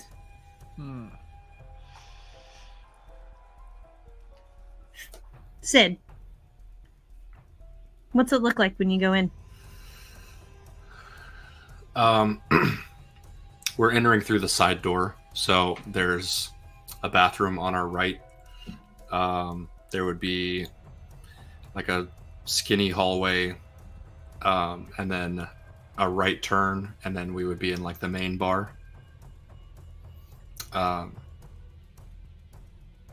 It's from what I can tell, it's been locked since the last time I was in here, so nothing should be out of the ordinary.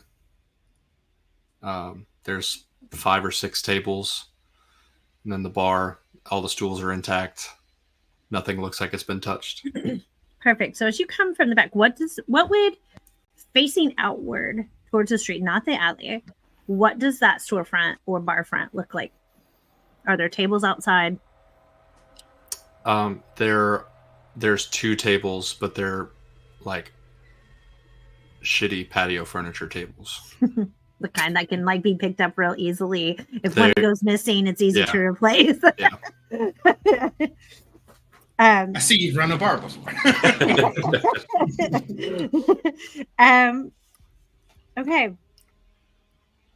You guys make it inside. Sheriff, how are you feeling?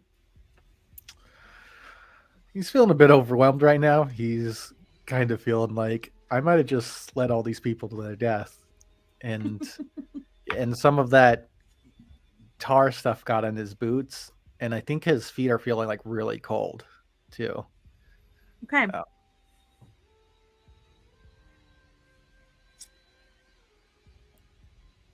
You know that it wasn't much that got into your shoe. It was kind of like, when you're wearing like I don't know how to explain. The best thing I can think of is like when you're wearing Chuck Taylors and it's raining out and you're like, God dang it. and you're just, it's just enough to be annoying, not enough that you're like, okay, I have to go change into something different. And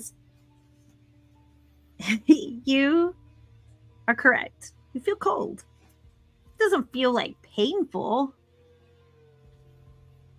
But you know it wasn't a lot either. But this coldness is starting to radiate up your body. And up your body, it's just your lower limbs, both of them. It's not a lot. It just kind of feels like you stepped into like ice cold water, like your ankle down.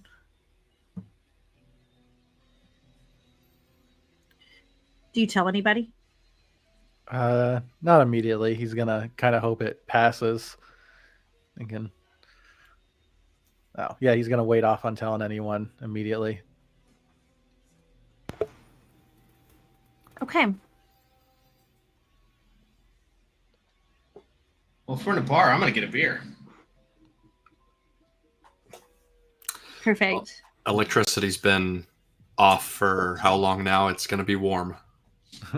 Don't care. It's a beer. Things are trying to eat us. I don't know why I'm here. Fuck it. I kind of sarcastically hadn't seen Sydney a $50 bill. You're like, put it on my tab.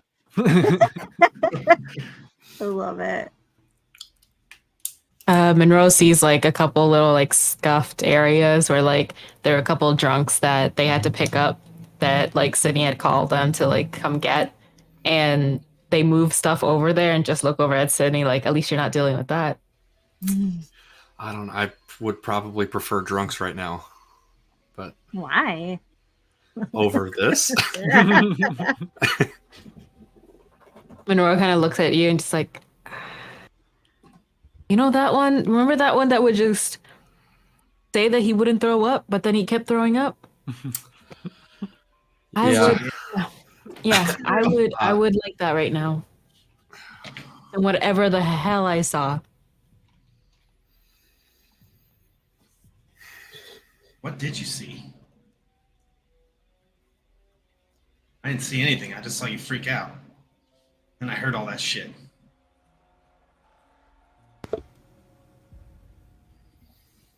I don't want to scare you even more. Fuck you. Just kidding.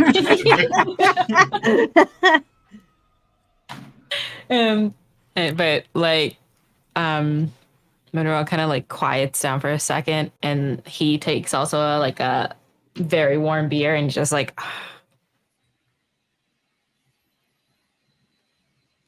I don't want to meet it again. It was not good. And he just takes like a big gulp of beer. Sid, Sheriff, what are you guys doing? Buck's gonna kind of get close to Sydney and be like, "Hey, I don't want to drink the cheap shit that you just have out. Why don't we go back and get the good stuff?" Yeah, I've got a poker room in the back, guys. There might be some. That's where I keep the lost and found. Any drunk's keys. So there might be something there. You can go check it out. Yeah, Monroe will come and help with that. You're hearing like drunk's keys. For sure. I'm gonna grab another beer and follow suit. As a reminder, it is still pitch black.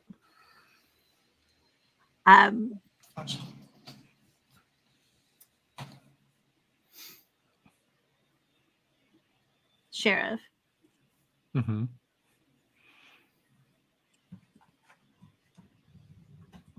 I need you. We're gonna make a conflict roll, and here's what your conflict is. Okay. Your conflict is whether this moves faster up your legs or it stays the same. All right. I have 3 dice. Correct? Yes. No, So we you guys... have 8 still. Oh, you didn't. Did we lose one? Oh yeah, I lost. Yeah. One. That's right. Yes. Just okay. one though. Just 7 one. to 3. 7 to 3. Yep, 7 to 3. Good roll, still. 2 6s and a 1. Do you want to reroll this one by putting out a candle? Or burning a card. Or would you like to try to burn a card? I mean, at this point, so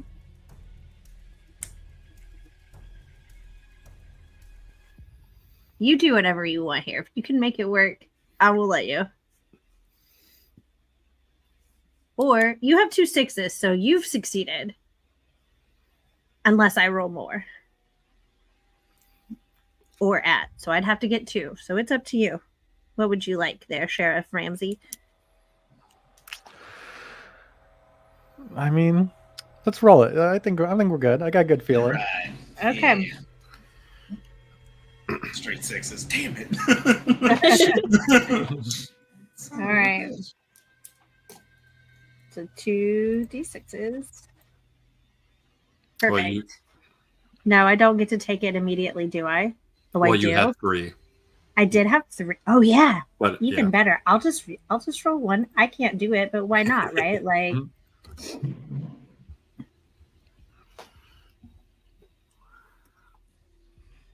Oh, No. see. Okay. What do you think of or remember that keeps you right now?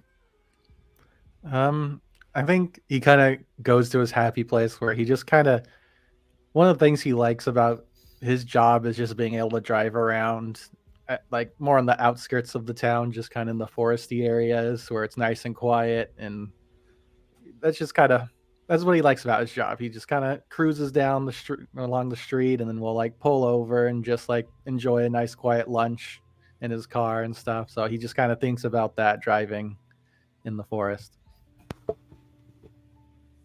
Perfect. This Sheriff Ramsey remembers this moment, keeping himself tethered to this world just a little bit longer. You all start to hear sounds, but this is one you haven't heard. I mean, you've heard it sitting inside of the armory at one point. These are these sounds you're familiar with, at least a few of them, and this would be one of them.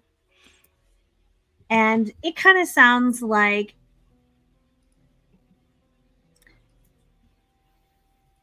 I won't say like it's not like an owl. It's a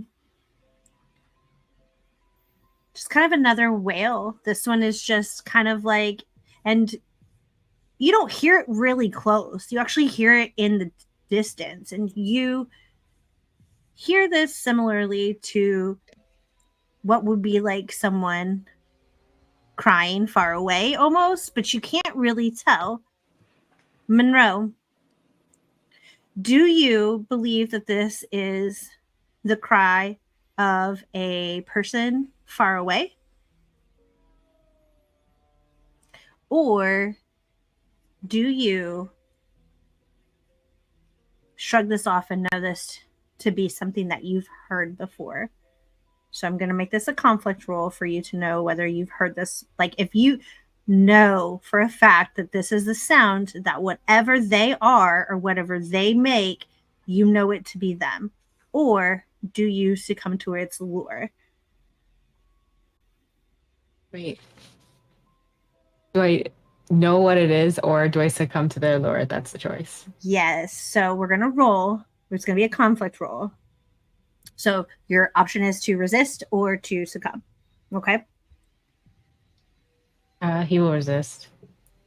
So you're going to attempt to resist. Okay. Because you can just let it happen too. That's fine. I mean, so at this point I have 46. So that leaves you guys with 5, correct? 6. 6. Are you sure? 6 plus 4. 6. Dang it. All right. I'm gonna cheat. It's fine. I want this. Okay, Oh, no no. successes, but no ones. It's an auto fail. It's an automatic fail. So Well, shit. if the candle goes out, Monroe, you've not quite heard this, and you can't necessarily tell at far away if it's somebody crying from afar or is it one of them. You're not sure. Can you act out what that would look like if you thought someone far away was crying and it was loud enough that you could hear it, meaning it's close enough that you could hear it?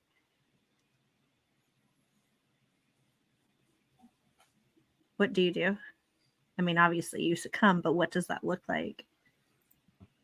Monroe does like a sharp whistle, to the rest of the group, and just like, I hear something out loud, like wait, and just like because they're succumbing to it, just ready to like open the doors and run to it, and grabbing things, just like there's something out, I hear it calling, it's crying. I and just like as if it was like a child or something that they need to save, they're like, okay, I have my kit, I have this, and they have they put like the axe around their in their like a little belt hook or something, and they just like are getting out to go towards it. Perfect. It's too fucking real, dude. You push that door open with ease. And this is where we are going to do our truth.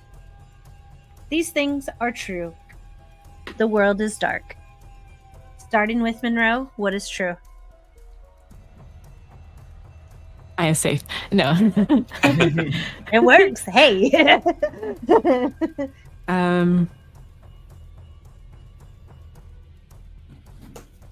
There is someone to save, but also someone to lose. Ooh, I love it. So good. Okay. Sheriff, what is your truth? The people that could either be saved, and what she just said, that the person can be saved and lost, but one has to be lost, are both people that Monroe cares about. Man, Monroe's taking the hits tonight. All right, Micah, what's your truth?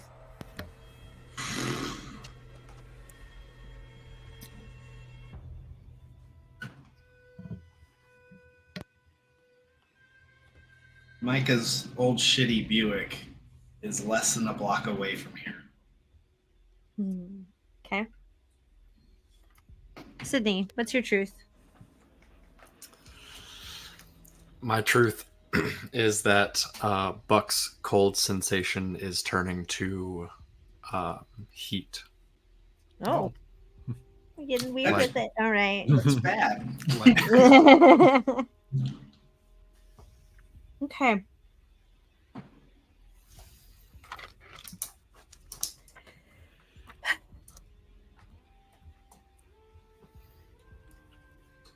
My truth is the next person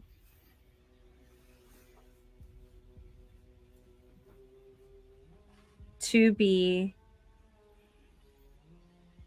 in contact with them is also infected. Okay. Monroe. Oh, sorry. I forgot. I always do this. And we are alive. I mean, and you are alive. Okay.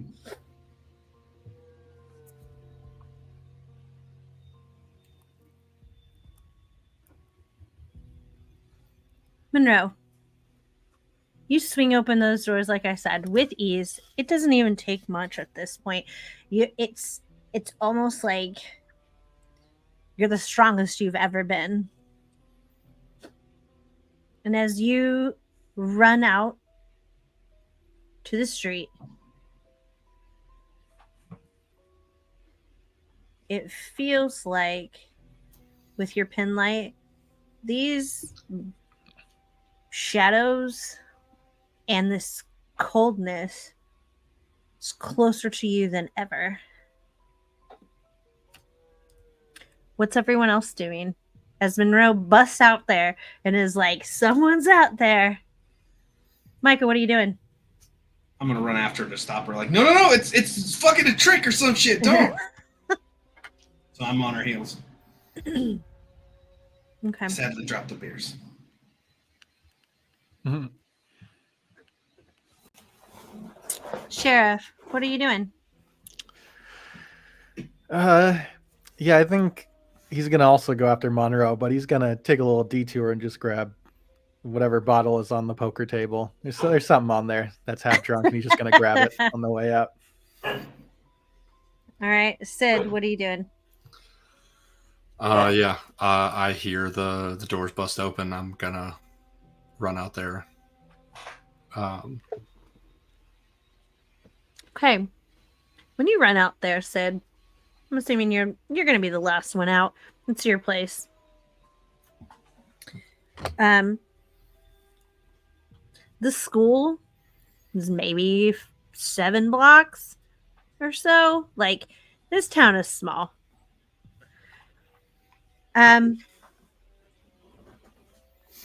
You see Monroe running in the direction of the school. Monroe, that is exactly where those sounds are coming from. And you're like, it sounds like somebody is in there. Sounds like somebody is in there. However, as you're running, you trip. You hit the ground with a force. Micah, you're right behind. Sheriff, you're right behind. Sid, you're right behind.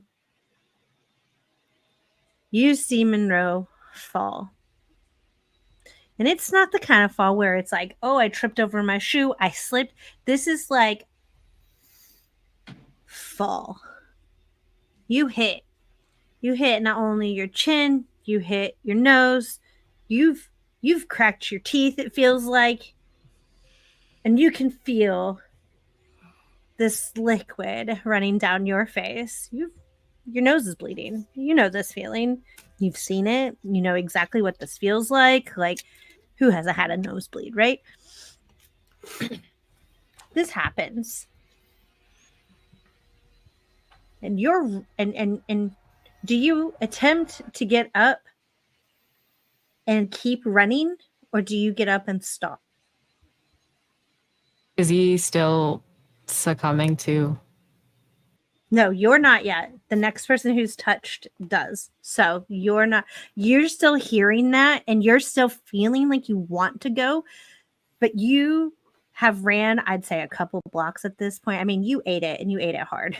Like, this is something where you're like not getting up as fast as you normally would.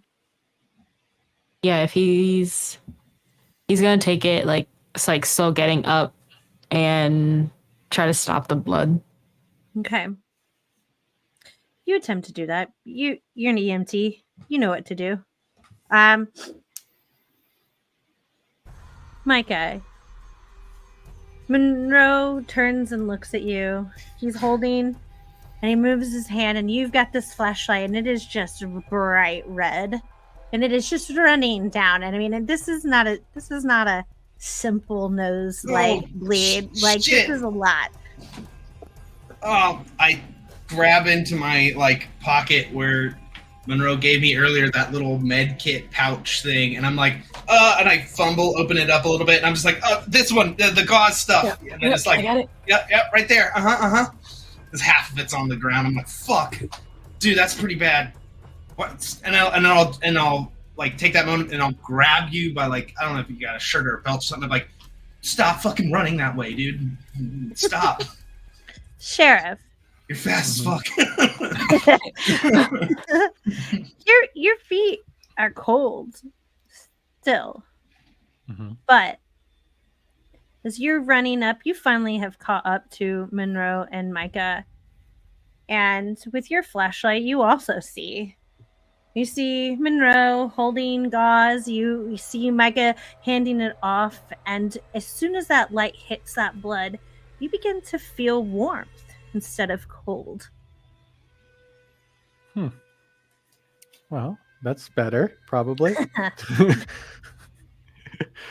So I'm not dying of hypothermia. It's true. I knew it would work itself out. There's good thing I didn't bother the group with that issue. As you walk closer, this warmth is no longer hindered by the idea of rural sheriff drives. You see the blood, your legs become hot, and it's rising. No. Oof.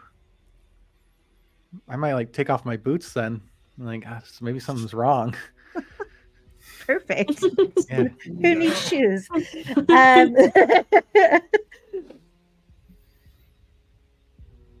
Sid. Can I like inspect my feet? Oh, sorry. Oh no, absolutely. Is that? Yeah, absolutely. Yeah. If it's starting to like get hot real quick, I'm gonna take a quick look at my feet. Right. Okay. If he's going to the ground to take his shoes off, I'm gonna take the flashlight from him and like fumble in some new batteries. Perfect. Okay. You do that. No problem. Sid, that's what you do. Sheriff, you're taking off your boots and you're looking and you look down. It's not like you can say that anything has really changed. And in this light, it looks like everything's totally fine. How old are you, Sheriff? 50. Oh, good. Okay, so we definitely have some, varicose veins. Our skin's a little thinner. Nothing unusual. And from this light, you can't really tell anything. Nothing's really according to you and what you see, it remains unchanged. Okay. Well, so I'm just gonna slap my boots back on.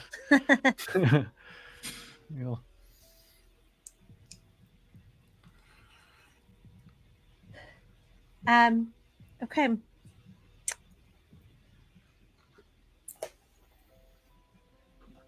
Said, you do the batteries.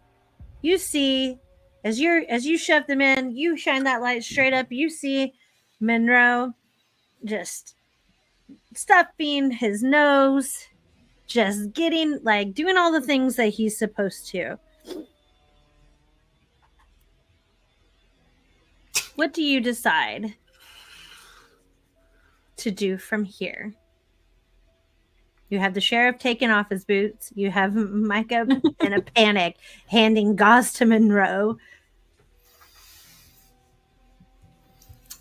Taking off boots wins. I know. Like, the fuck, bro? It's like Monroe's just looking past, like getting the gauze, just like, what the? Wait, this is not the worst part. What's going on over there? I would probably be hyper focused on Buck, as he, from what I saw, it was running, caught up to the group, and then threw himself to the ground. So I'm gonna make sure this flashlight works, and I'm gonna shine it on.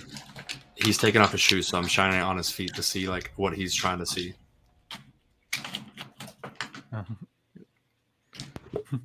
As soon as you do that, you see. As soon as you shine the light, it is almost as if the shadows in which you illuminate to not be there, they wisp away as if it was like a fog. Buck, what's wrong? What's going on? Oh, I don't know. My feet just started burning up the second I saw Monroe's blood. I don't know if something happened. Are you okay now? I mean, how are my feet feeling? They feeling a little better? Are they being exposed? They feel the same. There's no change, but you do feel the heat creeping up your body at a faster rate than the cold was. Ooh. Yeah, so he's gonna be like, I got some of that goo stuff in my boot, and it's been feeling a little weird. It was cold, now it's hot, and I thought it was fine, but now I don't know. I just need to check it out. But I think it's gonna be all right. I think we're fine. Okay. If you're fine, I think we've got another. We got to check on Monroe now. So Yeah, let's do that. strap him back up. Monroe. Let's go. All right. Yeah. Tie him up. Get going. All right. Monroe, the bleeding is slowed. I won't say that it's like stopped. You know how it can take a while? Yeah. It can take a while. You and everyone else realize that you're really not that far from the school. However, that call that you heard earlier, you can't get out of your head. And you start hearing that chittering again. And you start hearing the machine gun sound again.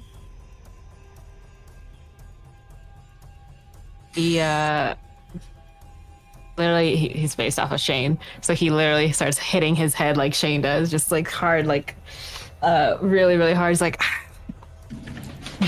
there's someone crying. There's someone fucking crying. And as soon as Monroe says this,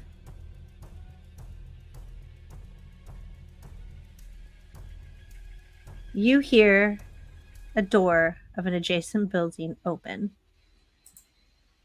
And as you do, you look over. Monroe, who are the two people that we see?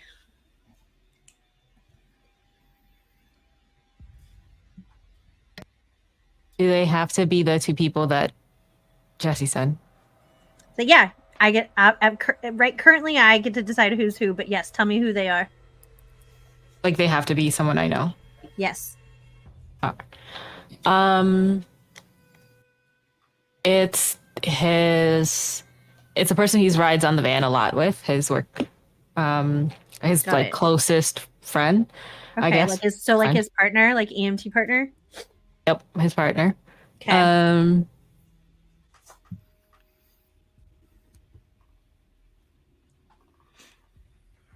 And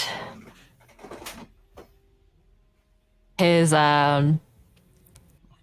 stepson. Oh, nice, good. Okay.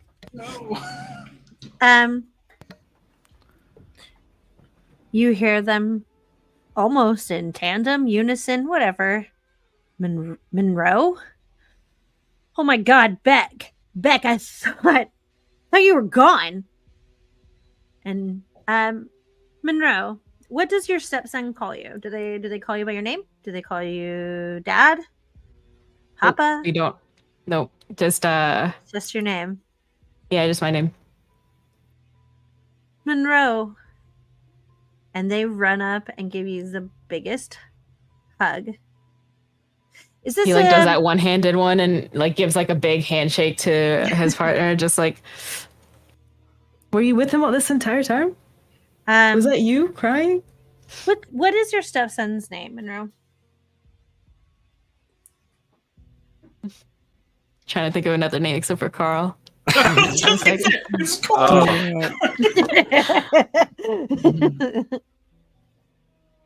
it. Carl. Casey. Casey. Okay. What's your partner's name? Last name or first or both? It doesn't matter. Oh God, I'm horrible at names. It's okay. Taylor. Perfect. Okay. Is that the first or the last name? It doesn't matter. It's up to you. Monroe, you are elated, thrilled. Casey, do you and Casey have a good relationship?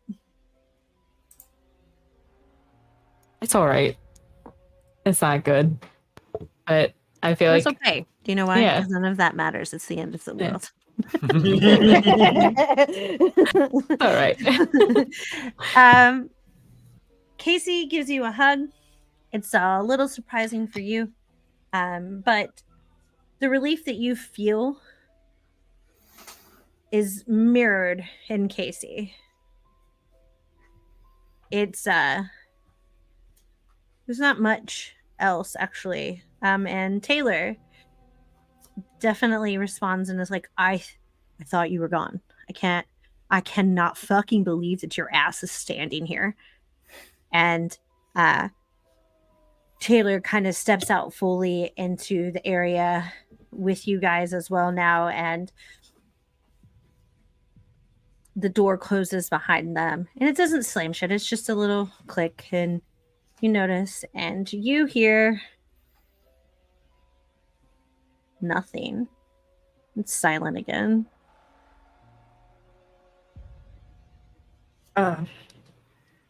Here, look at this.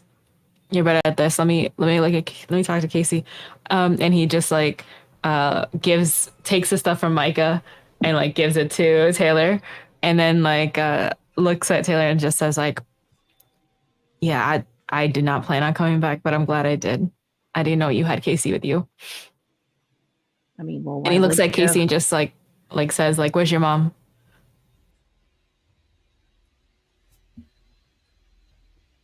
Casey doesn't really say anything, and the relief is kind of gone that you saw, and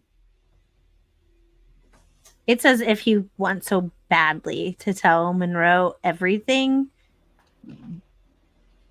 but he just shakes his head. He like grabs Casey closer and kind of just like does the same pat that he does to Micah before. It's like, it's fine. If we have a boat, we'll talk later, as if like moving on will kind of make it better. How old is Casey? The music fits in every single time It's you so see a question. it's fucking eerie, dude. Oh, good. How old is Casey? Okay.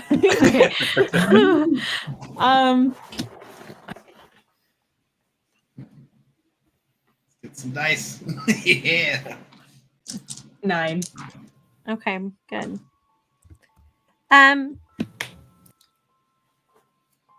Casey obviously looks like he's been crying.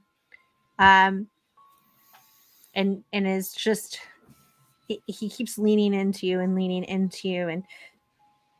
you guys take a moment, and Monroe, you introduce Casey, you introduce Taylor to everybody, and it is still silent as you hear this.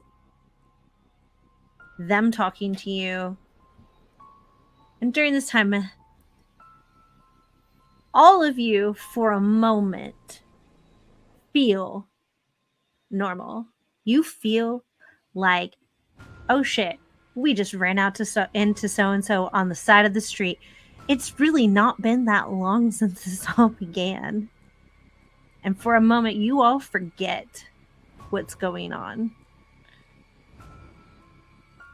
And as you're talking and introducing yourself, I'm assuming Sydney is like, hey, I'm Sydney Hale, Sheriff. Obviously, everybody knows you, Sheriff. And at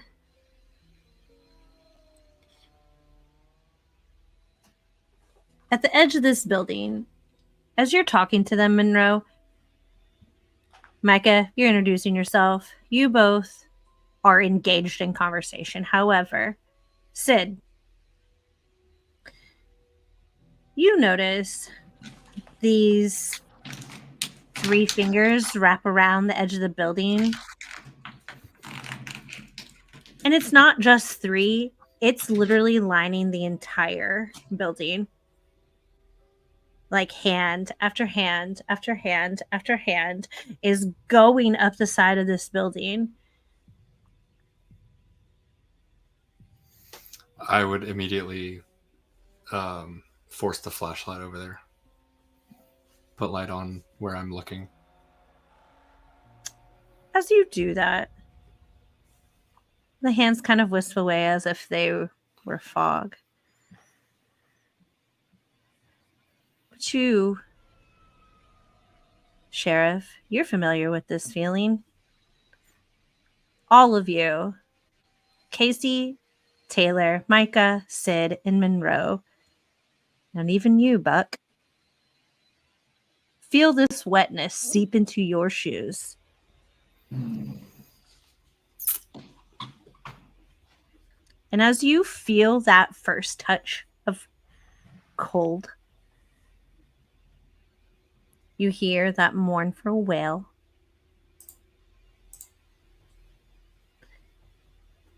What do you do?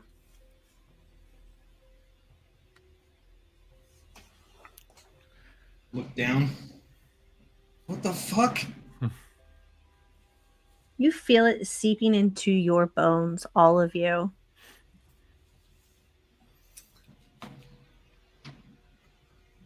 Who resists? Does anybody resist? Or do you just start running? I'll Like, resist. what do you do? I'll resist. Yeah, I'll resist too. Kick off, like start stomping around and like, fuck, we gotta go. This is not right. Sydney, are you going to resist? I am.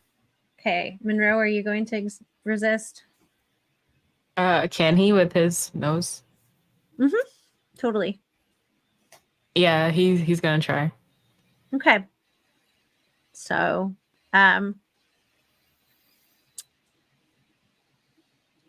Sheriff, unfortunately, Mm-hmm. you're already infected, my friend. Oh, well. Resistance is futile. At this point,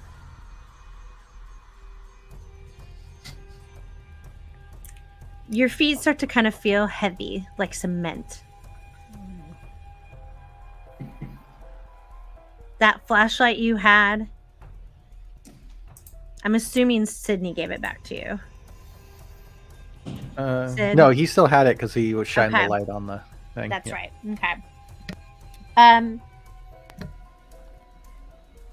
At this point, when Sid was shining that flashlight on the edge of the building, a little bit of it hit you, and it hurt. Kind of like pins and needles.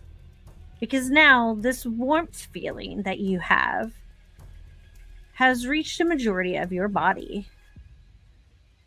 You still think like yourself. You still look like yourself. But you don't feel like yourself. Monroe.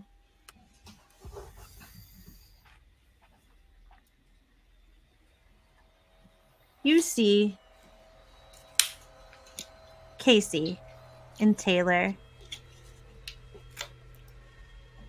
And Casey starts crying.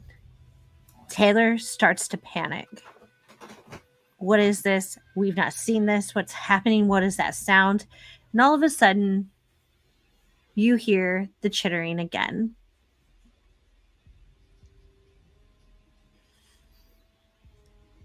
And you guys realize you're not far from the school. You're not far from Micah's car. At least Micah knows that.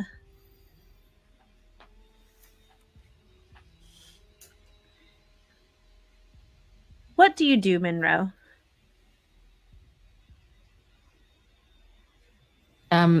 Monroe kind of like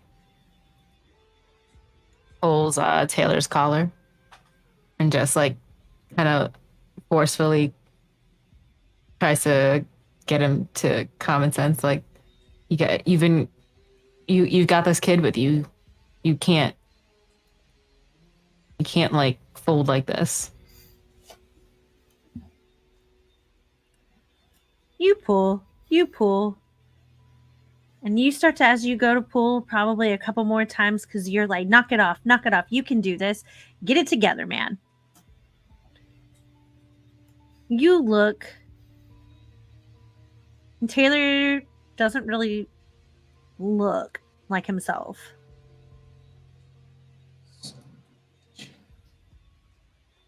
You look down, and this ichor that has essentially creeped up on all of you and into your shoes, for whatever reason, moved up Taylor faster than fast. And as you look at him with your pen light,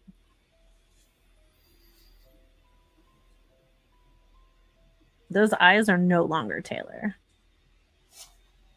Those eyes are something else.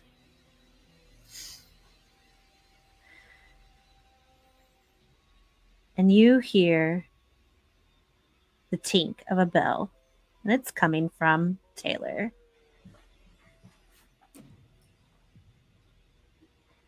Micah, you see this happening. It's happening, and it's happening fast. All in this moment, you move quick. However, you recognize that there is something in your shoe. Fucking do everything I can to get my shoes, socks, everything fucking off of my body. Okay. You can do that. I'm not even going to make you roll for that. Okay. Sydney. Like, you go to resist. I'm going to make you roll for conflict. So we are 7 and 3, correct? Yes. Okay. Oh no. why did you do that? Oh no. You could re-roll that one if you don't want to lose it. But it doesn't matter because you're losing a candle anyway. Yeah, unless I get a What 6 if and you don't. Unless he gets a 6, and yeah. Like, wow. So, would you like to burn one of your cards? Would you like to burn 2 candles? Because that's what's going to end up being. Well, so if I burn a candle, I get to reroll all of the dice, right? Correct. So I'd No, only burn. you get to no, yeah, you only no, you would only we've only been doing it. We would re-roll the one. Oh, okay. It's only so if it's your moment, you can re-roll all of the dice. Mm-hmm. Okay. I'm gonna burn my virtue. Okay, what's that? Honesty. What's I'm that look like? I'm going to see all of this happening. Our group's kind of falling apart right now, in various ways. Gonna try and shout over the commotion of what's happening, and I'm gonna say we need to get back to the bar. That's my safest place, and it's gonna take a lot for me to say this out loud, but I have a secret room. I have a prepper room that we could hunker down in, at least for a little bit, and get away from all of this. So essentially you're trying to convince everybody to go back with you. Yes. Okay. We'll re-roll this. Oh no. It's about time. Okay. Perfect. Okay. Extra fucked. Your pleas unfortunately fall on deaf ears. You have Micah taking off shoes. You have Monroe watching his partner turn into something that they cannot identify. You have Sheriff not really sure what's going on with himself. And you all go. You go towards the school.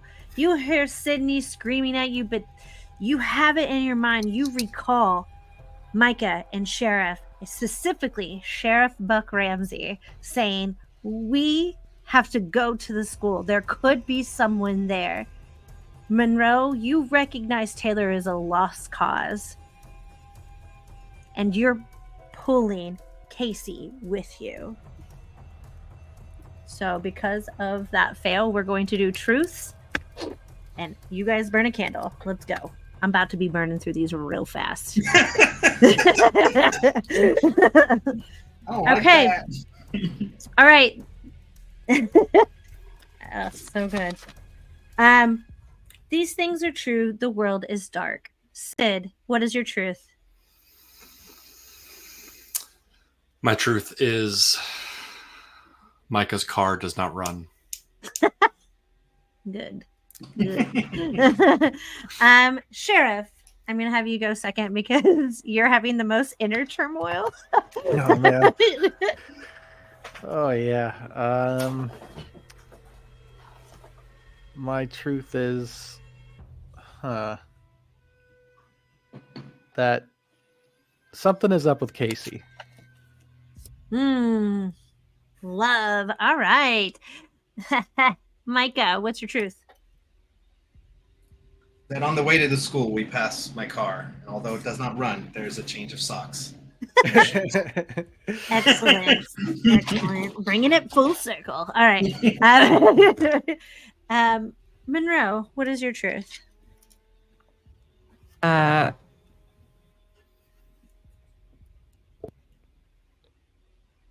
That Monroe will use his fire axe, even if it means it's against Taylor or anything that's touched by them.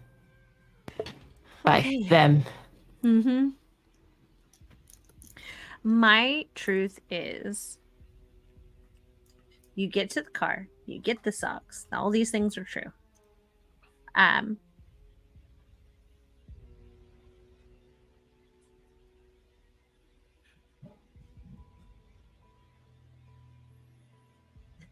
Sorry, this is so messed up. I had to think about if I wanted to do it or not. I'm really sorry. Do it. I can't. Okay. Sydney.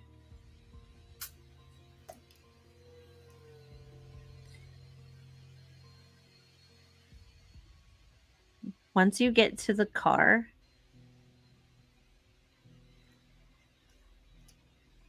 you see something you don't like. And that's very broad on purpose. Okay.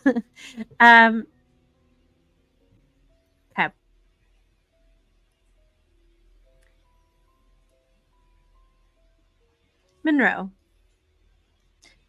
your partner Taylor reaches out for you, and this is not your partner. In fact, at this point, your partner is now all four down. And you see not only this ichor coming up legs and into the midsection of his body, you see it coming up his arms, and it is starting to envelop him. And you hear Casey start crying, and I mean hysterical. It almost sounds infantile. That you've never really heard this type of cry from a kid, let alone your own, right?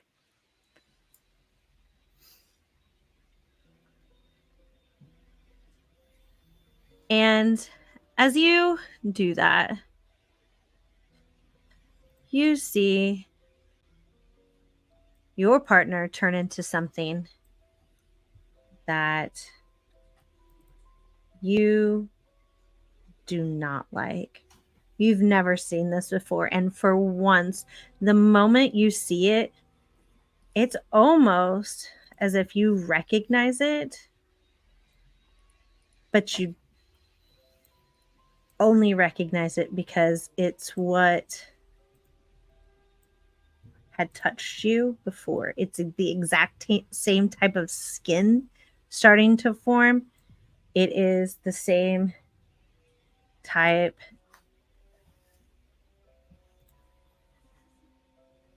of wetness that you had never seen until tonight.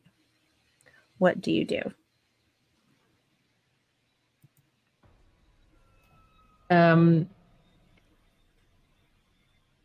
If he's making a sound, he sounds scared to Monroe, and his partner is far gone. So he's gonna do exactly what he said he would, and he's gonna use the axe to stop him. So, Monroe, you swing. This is going to be a conflict roll because Taylor feels powerful. Taylor sees your blood. Taylor's pretty hungry. Every time. Okay. So it is 6 because it is a new one. So, oh no, but you have 1 6 and 2 1s.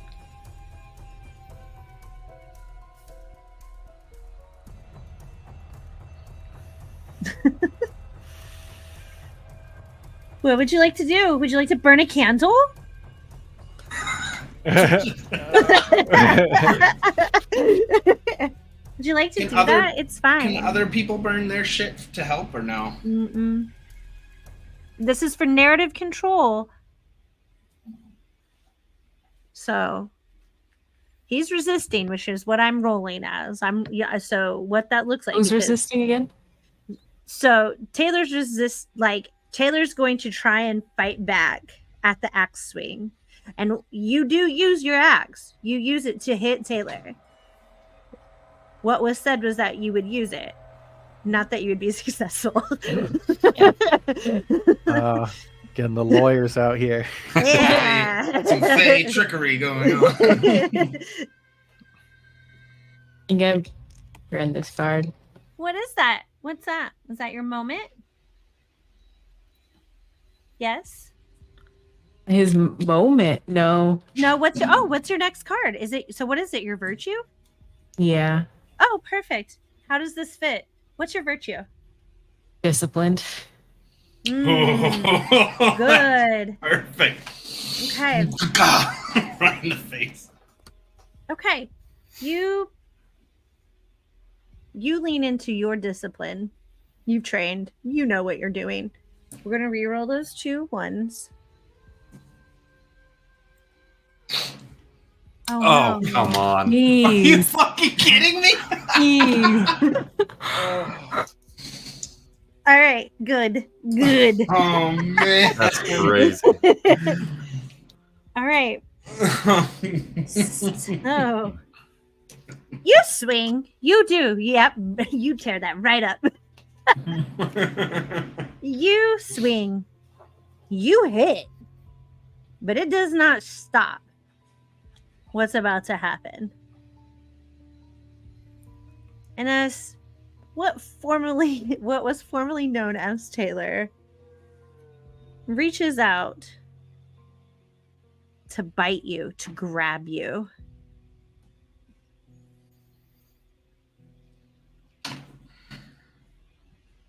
Grabs the axe out of your hand with the mouth. Doesn't even get you. And snaps it in two. And looks at you. And looks at Casey.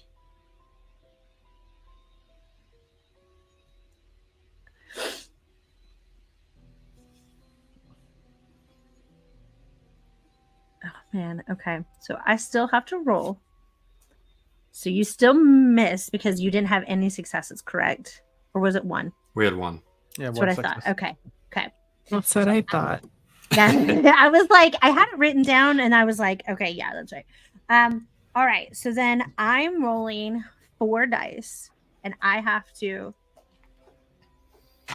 I don't like this. Okay. Please give me one. No. Man. It's You 2 got more 5s ones. and I know I got more. Okay. So he snaps this axe. What happens next? You're in control. Monroe kind of pulls Casey backwards, almost like a shove, and they're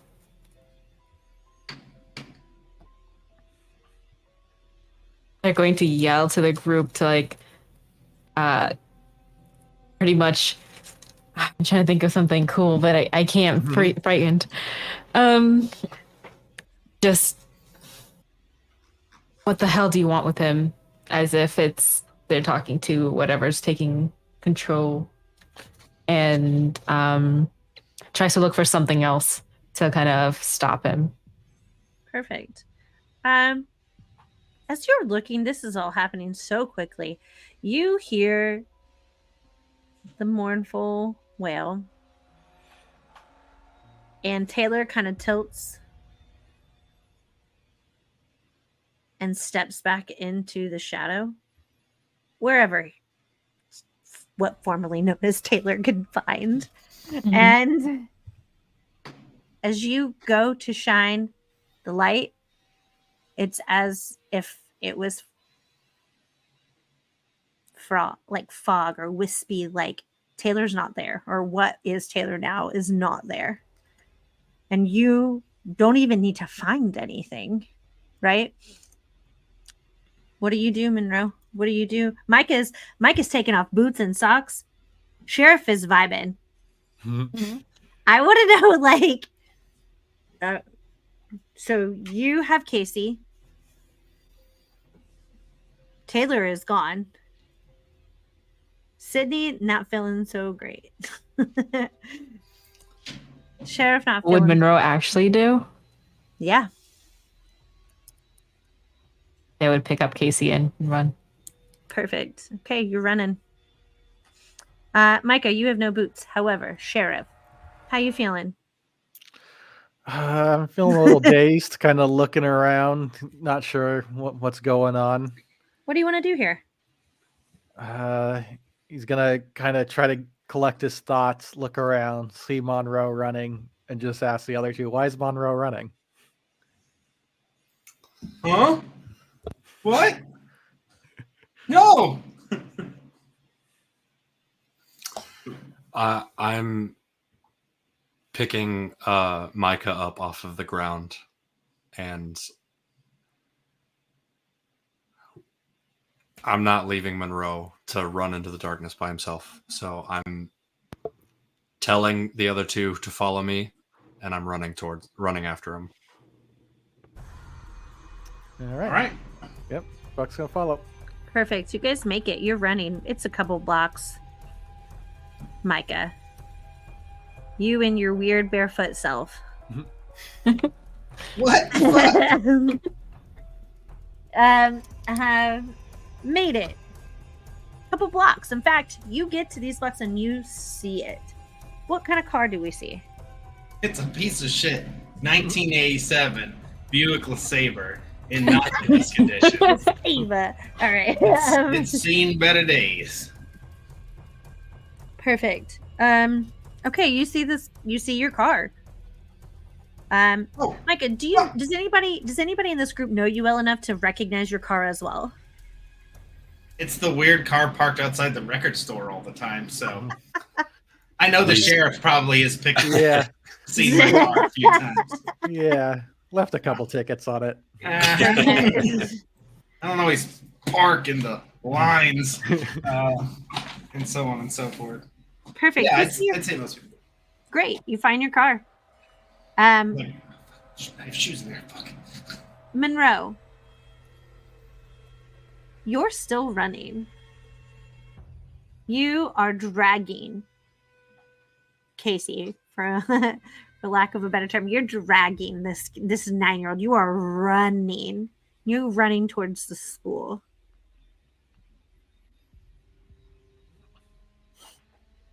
And If you I hear can- it. What? I was gonna say if I can call out, I'll be like, Monroe, that's my car. Maybe it'll work. We can fucking take it back to the boat. Let's fucking go. Fuck! Ow! Fuck! I'm running. Monroe, do you stop? Monroe would if there was like a way for them to move fast away from it. So they will stop at the car Perfect. and they'll kind of look at Casey and just be like, "Stay here." Yeah, the rest of you are not far behind. Sheriff and Sid are right behind as y'all are running. You get to the car. What do you guys do at the car? What happens? Because all of a sudden you start hearing this chittering. You start hearing the wailing. You start hearing the machine gun sound, the tinks. It starts to become a slow cacophony. Like it's getting louder.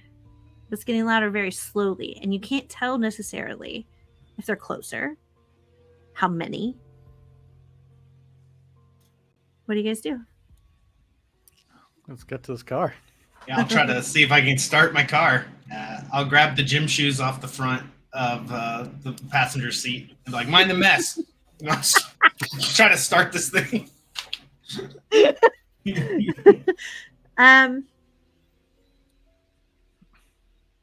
You turn.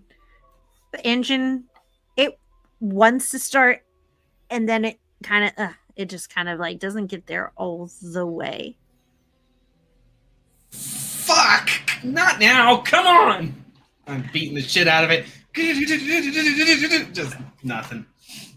And every time you do this, the lights kind of like flicker on and they flicker off, and they flicker on and they flicker off. And you kind of notice that as this sound is getting louder and louder, those pin lights, those flashlights, they're not working like they were. Of course.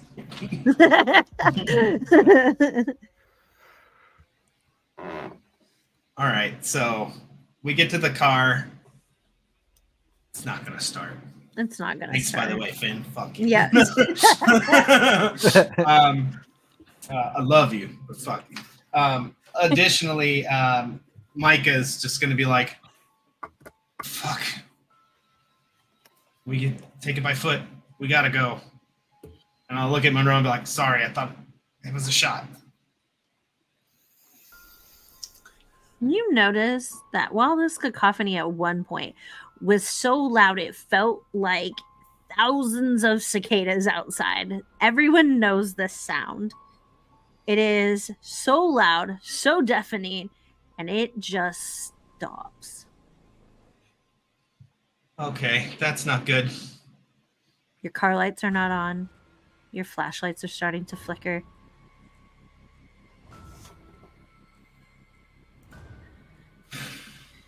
You're like maybe 3 blocks from the school. I popped the trunk, and I walk to the back, and I grab the tire iron. And I go, well, if we're doing this, we should fucking do it. You start to hear kind of like a rummaging around, and it sounds almost as if it's coming from the record store. And then you hear, sounds like a child crying. I hear a child crying? You all do. Oh. Oh. Nope. Nope. Nope. I'm not doing it. We're getting out of here. Monroe, this cry sounds really similar, really familiar now. You've heard it once, just a few minutes ago. It's coming from Casey.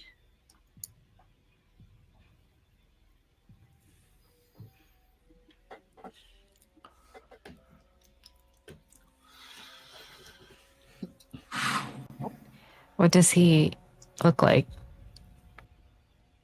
Casey?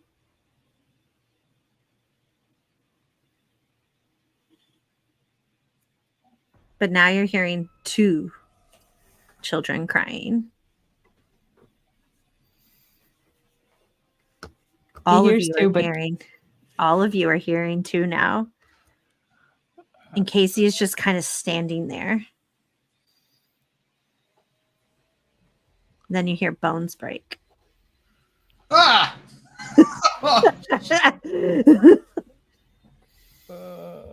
Do I have extra gas in the back of the trunk by chance? We'll burn this record store to the ground. Fucking never liked the place anyway.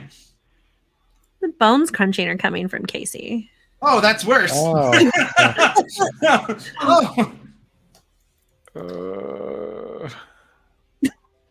Sheriff, Mm-hmm. your arms are pretty warm. Your torso is pretty warm.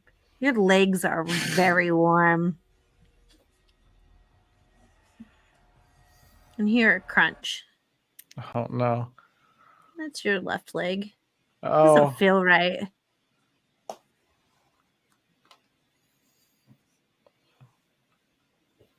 Sydney, what are you doing? I would be checking out the car still, just to see like if there's anything useful in it. Okay. I know Micah walked down to the back to open up the trunk. I was sifting through it and I saw a very specific hat that I've only seen one person in this town wear. And that would be my ex-wife. Perfect. Oh. So, Oops.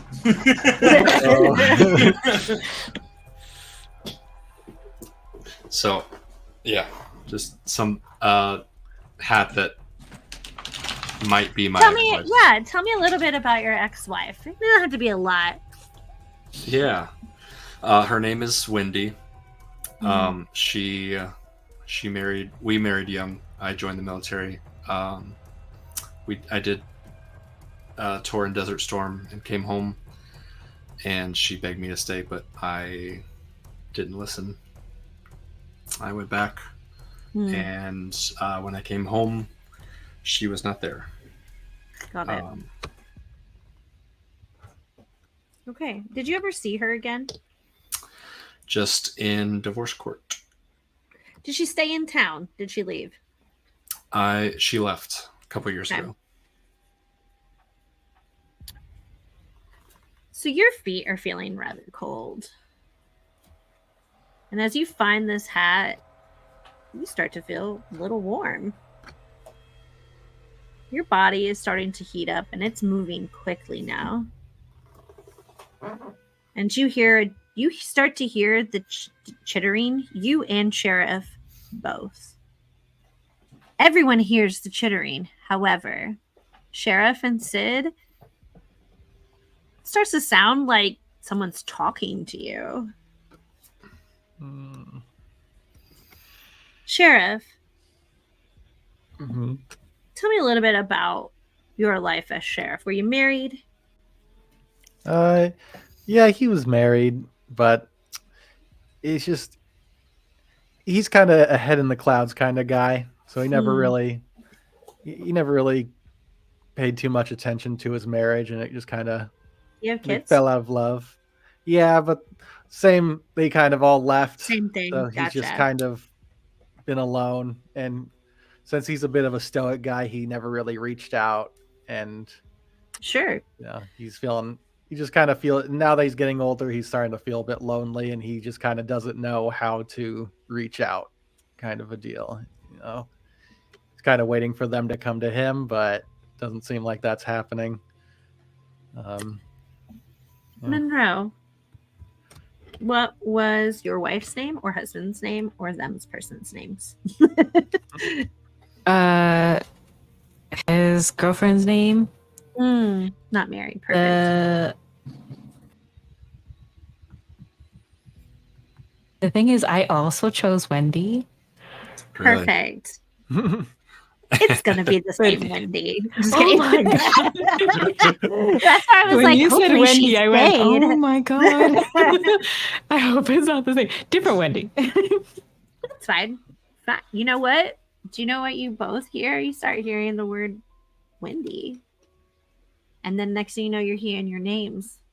Monroe, it's Wendy. Sydney, it's Wendy.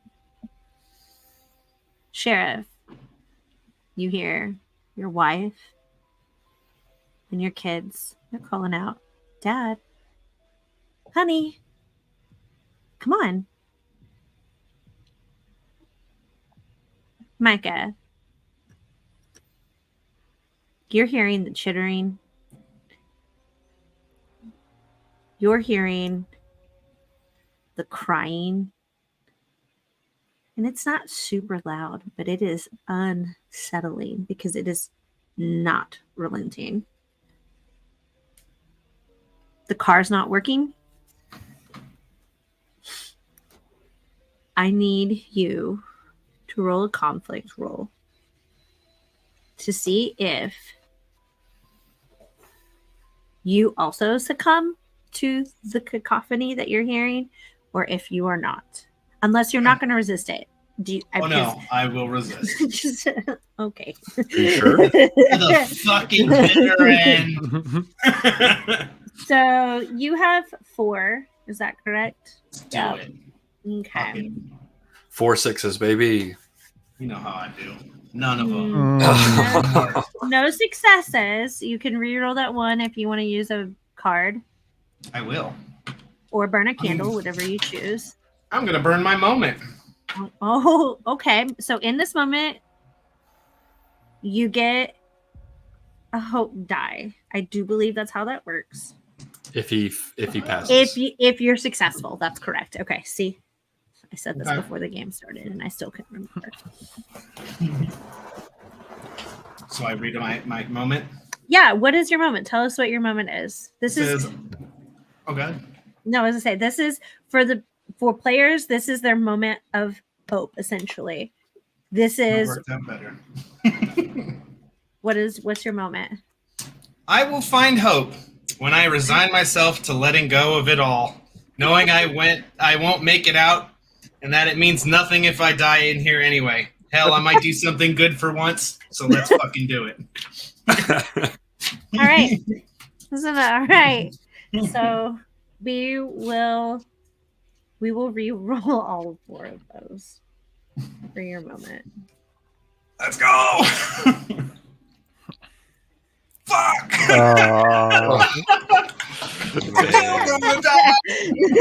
That's okay. It's not All right. So, unfortunately, you are unsuccessful, which means all hope is lost. Mhm. Fuck. Yes. And instead of succumbing, you fight against it. And we lose a candle, and we are going to go through truths, starting with Micah.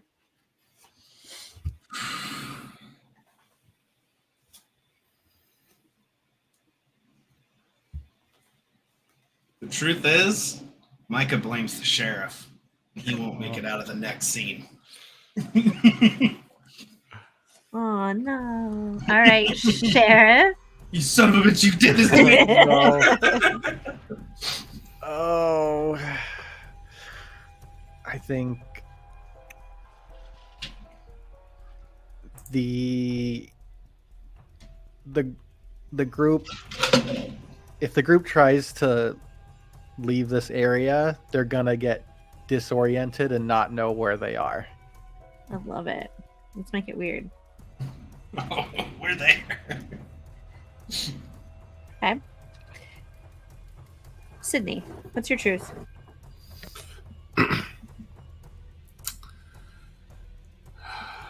My truth is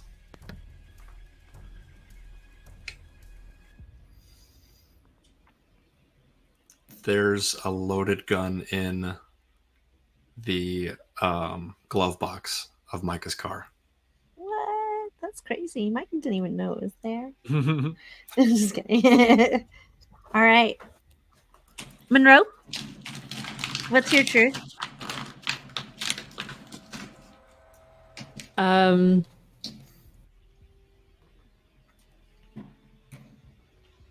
If we don't make it out, at least Casey would. Okay. Okay. And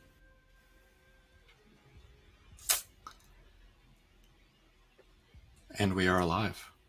I get it. First off, I get a truth. Hey. Okay. Yeah, my truth is in fear. You all run back to the boat.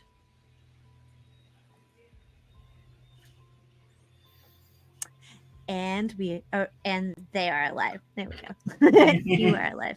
Okay. I have a quick rules Yeah, question.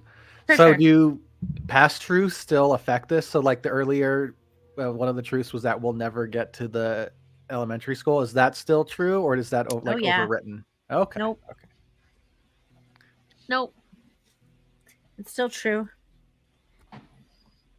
And so I have narrative control. Yay. Okay, great. So you guys are running.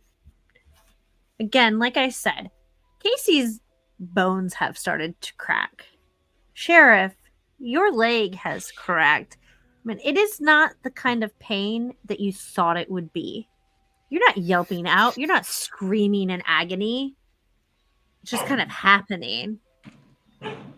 But you are walking a little differently. And by walking, I mean running.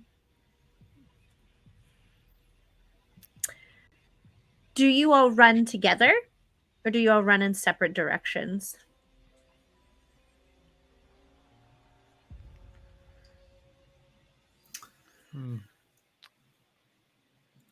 This is where allegiances need to probably coming into play. Micah runs opposite direction of everyone. Okay. You're running in the opposite direction, but you're still running towards the boat. Mm-hmm.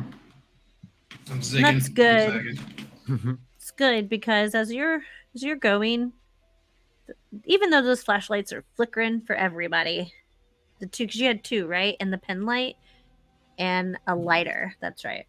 2 lighters, whatever that looks like. You see, and it almost gives that effect of like a strobe light. But you see these creatures on all fours, and they are running around. And every time that light comes off, it's like a puff of smoke just in the air. Mm-hmm.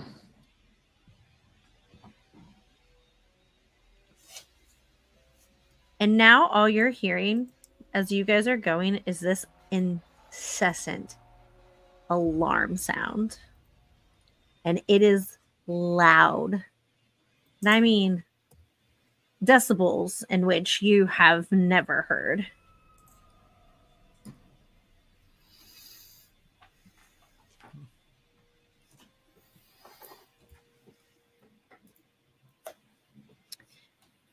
Micah, you're running. You have on your tennis shoes. You're doing great. Monroe, Casey's bones are breaking, but you still look and it still looks like Casey, but he is unable to run like a normal 9-year-old would. Do you pick him up? Yeah. Like fireman carry. Perfect. Okay, you do that. You're running as fast as you can with a 9-year-old like that. Sid, you're cold. You're feeling real cold. Starting to get a little warm in them tips of them toes. And you're hearing your ex-wife's voice. Okay. What are you doing? Besides running. Is there a certain direction that I'm hearing the voice from? It is, no, it's very similar to when everyone was in the forest. You can't tell if it's coming always from here. It feels like it would be far away and then it's closer and it feels like it's to this side and now it's to this side and now it's behind you. It's alternating. I would probably be running back the way we came from. And if I could try and collect myself, I would try and have like the wherewithal to try and regroup with everybody, like run with each other instead of. Okay. What's that look like? I mean, like, do you scream? Do you yell? Do you grab? Like, what are we doing? I would try to I would yell at Monroe. Monroe, this way. I would grab Buck's shoulder and then I would look around for Micah.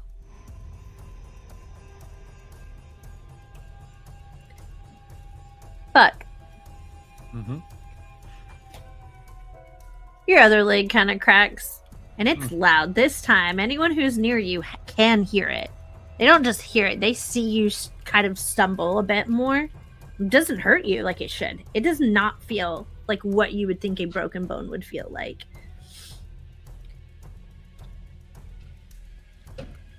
When Sid yells for you and you turn, what does your face look like? I think he's starting to look a bit sickly. Like his eyes are like sunken in, and his skin is very pale, and maybe even kind of seeing his veins underneath his skin. And he's just kind of looking around frantically, not looking for where the source of the voices are. And yeah, he kind of like he's more like is just disoriented and doesn't know what to do.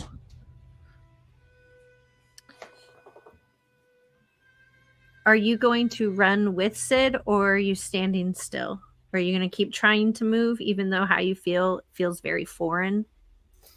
Yeah, I think he's gonna, because Sydney is someone he kind of he trusts, so I think he's gonna just do whatever Sydney's telling him to do. Okay, perfect. Monroe.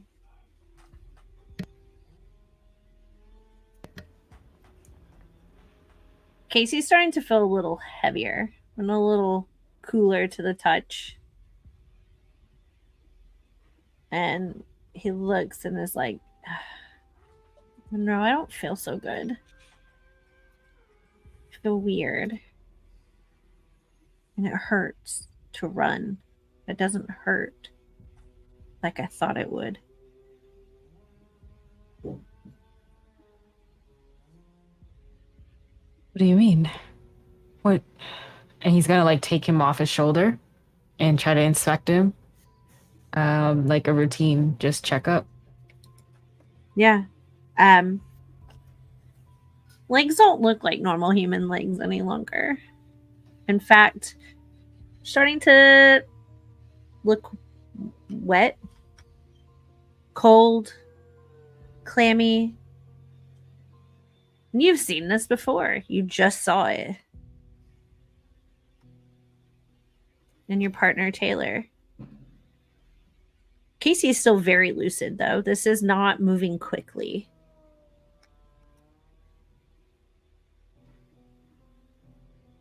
What do you do? He just looks at him and says, until we get somewhere safe, you do not stop. Not even to take a break, nothing. You don't stop. You understand?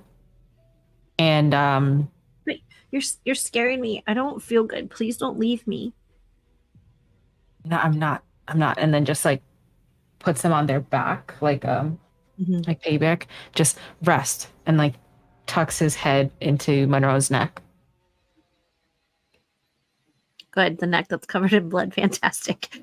Be warm.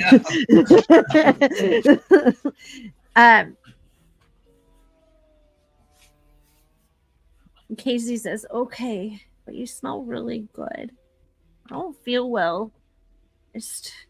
And it kind of stops.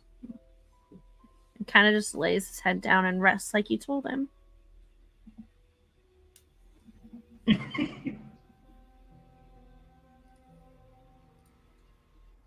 Sheriff.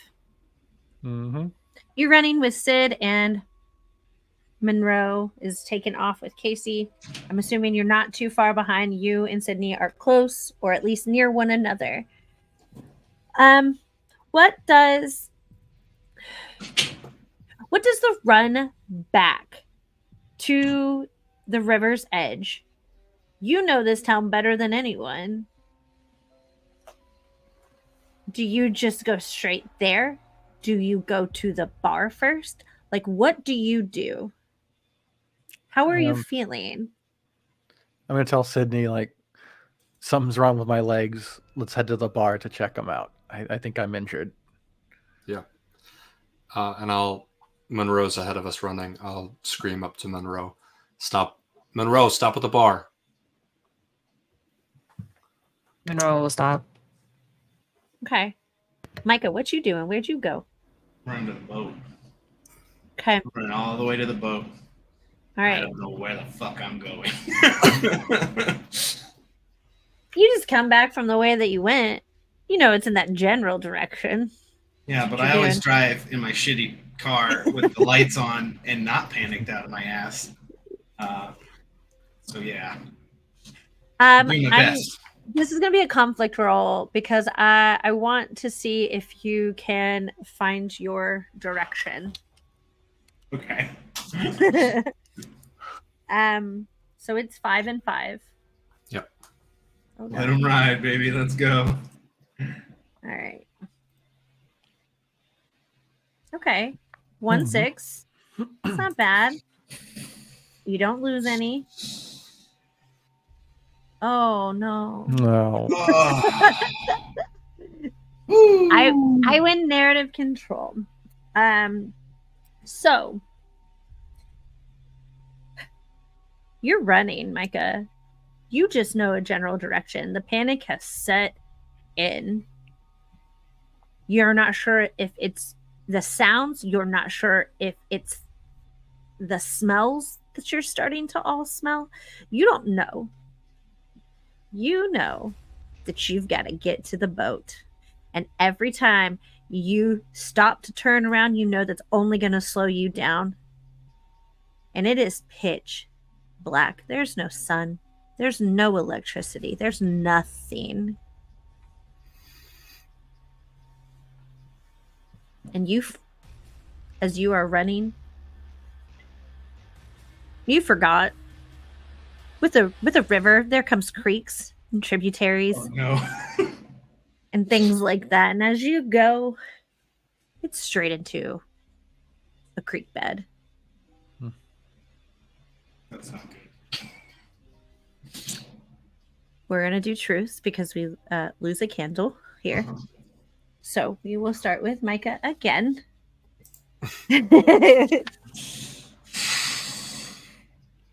What is your truth, Micah?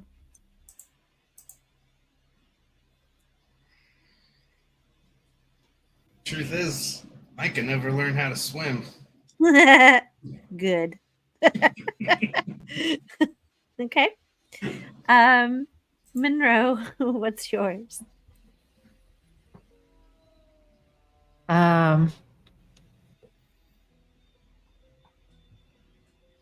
Monroe will let go of Casey.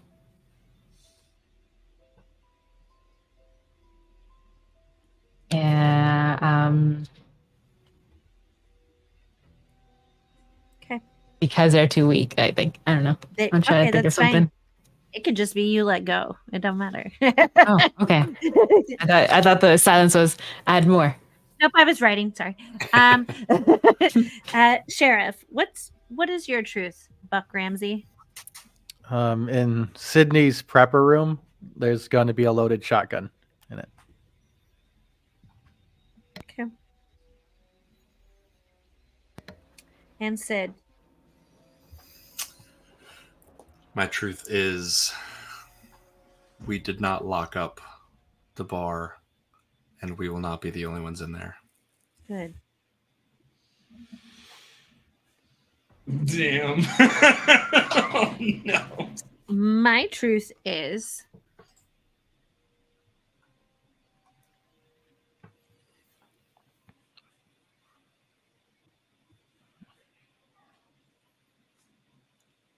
the disorientation that you all feel, because you all feel it. It was a truth last round.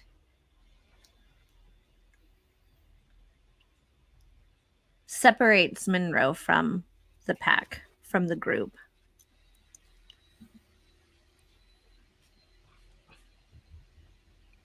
All right. So the disorientation that Jesse so lovingly gave us last time as we left the area.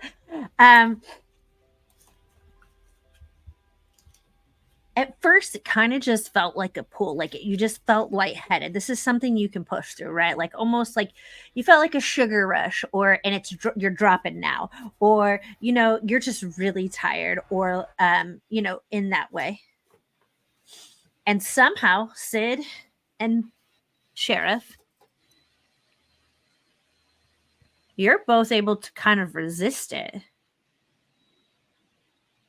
You're both thinking, you're not sure if it's because you are wet and you don't feel right and haven't felt right and you're feeling cold and hot and clammy and you're not really sure what's going on, but you're able to kind of resist this disorientation and make it to the bar. However, Mr. Monroe and Sir Casey, Monroe, you cannot resist this is disorientation. You cannot do it. And you drop Casey because it starts to just feel like too much. Your body's giving up. And as you go to let go, you feel Casey bite into your neck.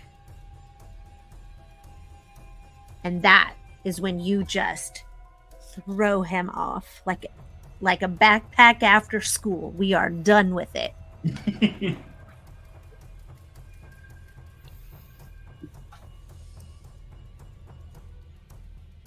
You feel your heart beating and beating and beating. And your feet feeling fine, but in fact, you're feeling the coldness radiating from your neck into your shoulder, down your body. And you know this isn't right.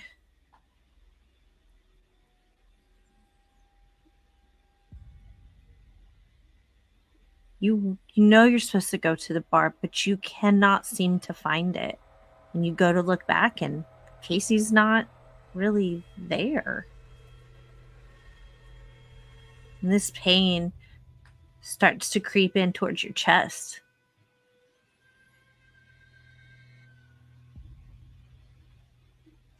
This is going to be a conflict, Monroe.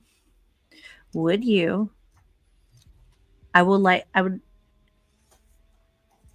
like to attempt narrative control or not? I'm going to give you the option. Yes. Okay.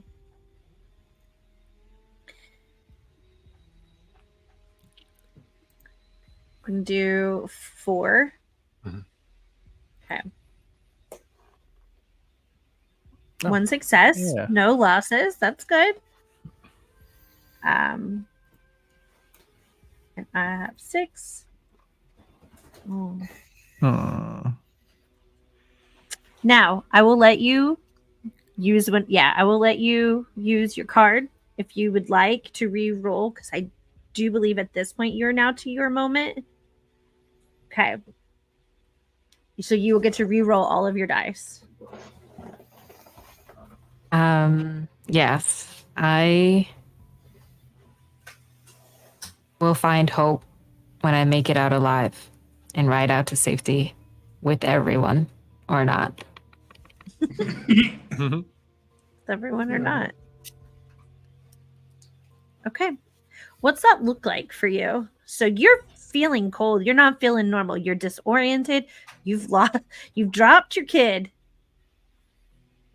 The kid that bit you. You know you're trying to make it to the river.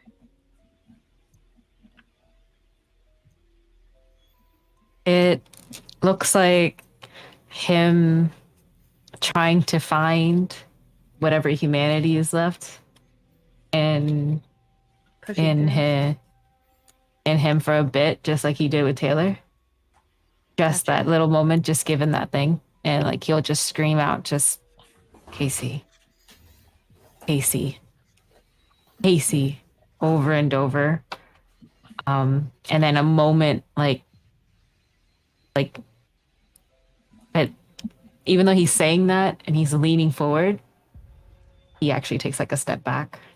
Okay. Ooh, 2 6s. Mhm. So that's successful. Oh, I do not. Finn, correct me if I'm wrong. I do not re-roll myself, correct? Because you beat me. I Yeah. keep the original roll. So you beat me. So you are saying Casey. Monroe saying Casey, Casey, Casey, over and over again. How does this play out? Are you able to reorientate yourself? He's going to start looking for clues, things that show that like he's not with the group, or maybe if he go like footprints that would bring him back towards where the group's footprints were, things that would get him back to center. Okay. And because of that, you were successful. You get a hope die for your next roll. So just one extra. But because they're for the rest of the game. And because there was a 1 on that roll, I do get it. Mhm. So. And the hope die is success on a 5 or a 6. Yes. And if you would, well, we'll get there. If we get there, we'll go through there. Okay. If we get All right. Sheriff, you and Sid make it to this bar. You go in, you close the door behind you. I'm assuming Sid takes you straight to the bunker or like the prep room or whatever he has, his little secret roomy room. I'm gonna grab a couple, like 1 or 2, like bar rags off the counter as we walk through. But yeah. Okay. And what do you find? We obviously find a shotgun in this room. I'm gonna make you roll for it. Yeah. Because even though it's a secret, you're not alone. So look what I found. Oh no. We have 3 die. It's 3. Oh, look at that. Would you like to reroll that 1?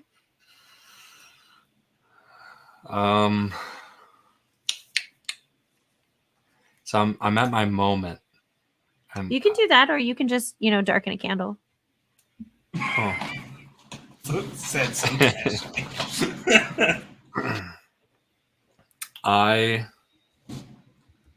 We're rolling for me to find the shotgun, or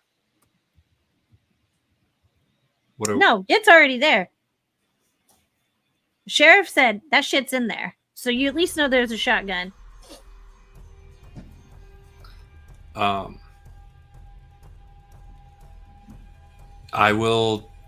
darken a candle to re-roll that 1. Okay. There we go. Okay. That also goes the truth after that, right? Correct. Play that out. Okay, so we're going to re-roll that 1.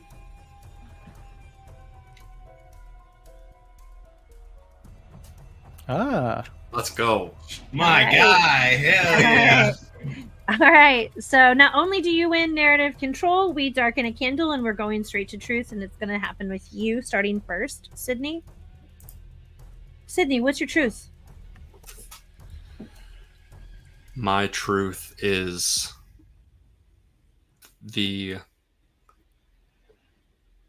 door, or that the hatch to my secret room is underneath the poker table in the back room, and that is open. Okay. All right. Sheriff, what's yours? Casey is gonna reappear seemingly unharmed.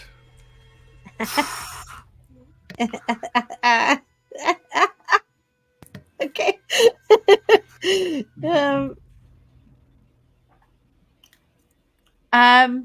Micah, what's your truth? That in my disorientation, I stumbled into the same forest we started off. Okay. You can't swim, so it's going to be a good fight. Monroe, what is your truth?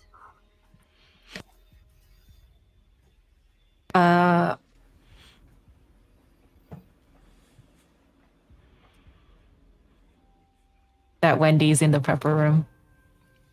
Which Wendy? Which Wendy? Wendy wifey? Not Wendy girlfriend? Why not both? Fine. All I right. had the same one. Right. Wendy's Wendy. All right. My truth is, my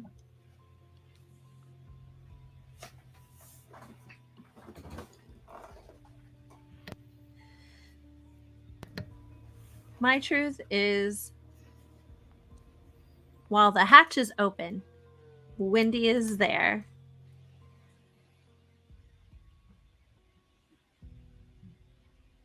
Something sets the bar on fire.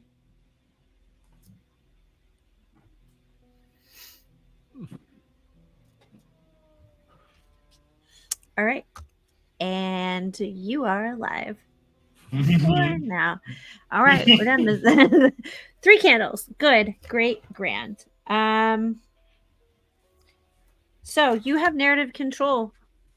You make it into the bar. What's the scene look like, Finn? Nothing is like torn through in the main bar. Everything is pretty much exactly how we left it.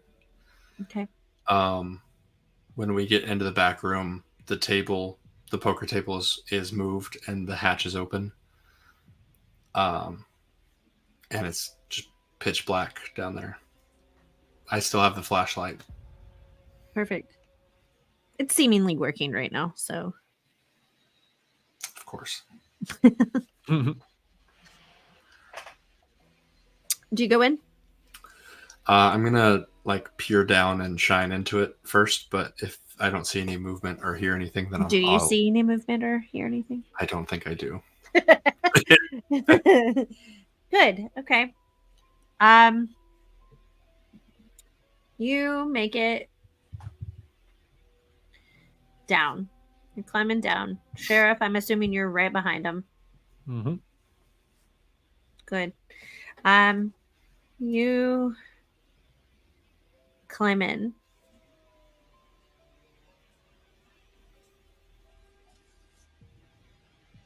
Shine the light around. I'm assuming we're looking. You know exactly what we're. Okay, great. You turn. You look. You know where your weapons is. I mean, this is your room, right? Yep. You find a shotgun.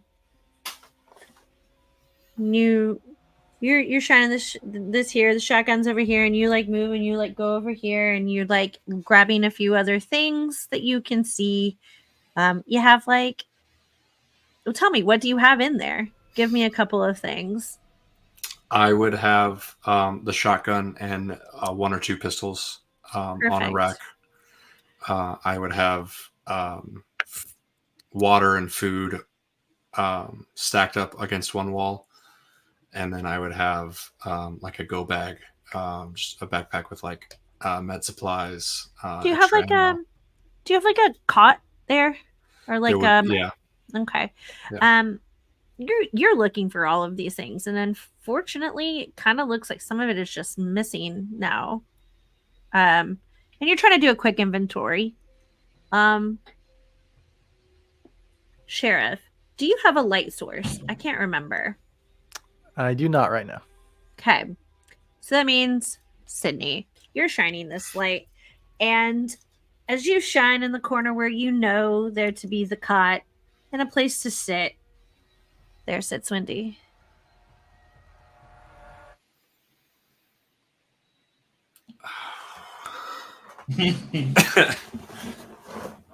Wendy? She just sits there. I'm shining the light on her? Mm-hmm.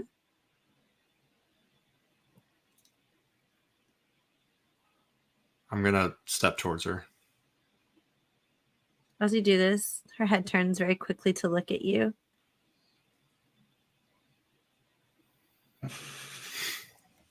She just smiles at you both.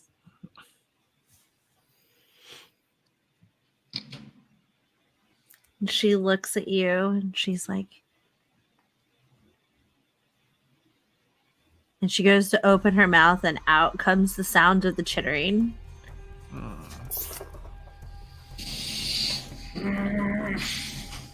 Okay.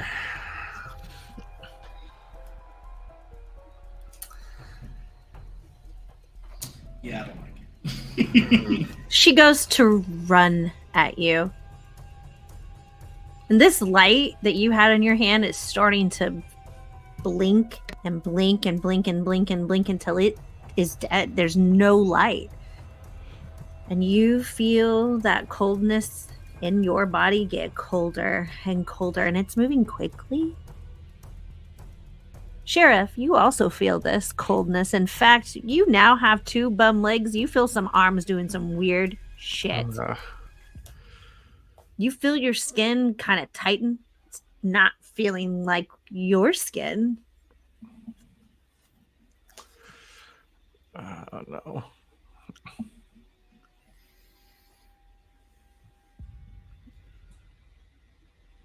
And the light pops on again. There's no Wendy. Just smoke where she was. And speaking of smoke, you start to smell it.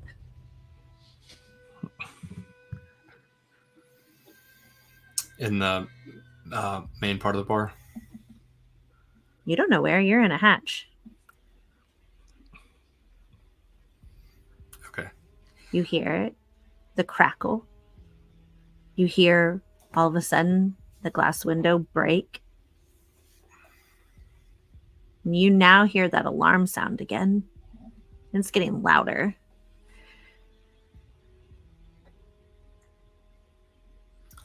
I'm gonna grab that shotgun off the wall and look for my backpack, my go bag, if that's in there. Okay. And then I'm gonna book it up the stairs again. We're going to make a conflict roll for that bag. Mm-hmm. Okay. Okay. Both of you go, all right. It's getting really hard. All right. So it's 3. Yep. 1 success. yeah. That's pretty good for 3. And here goes your 7. Yeah, all 6s. Not a single 6. I'll take it. So yeah. What the damn? I was like, that's the way it be sometimes. Yeah. So you're able to do this. You're able to get this shotgun. You find this go bag, and you book it up these stairs, these steps, whatever it is. Okay, Sheriff, what are you doing? How you feeling, bud? He's not feeling great, and I think he's gonna see that special bottle of whiskey that he had hidden in there, and just kind of grab it and just start drinking it as he follows Sydney back up the hatch. Okay. Perfect. You grab it. You're starting to drink it. It doesn't really taste like something you want anymore. It doesn't taste bad. But it doesn't give you the relief that you thought it would.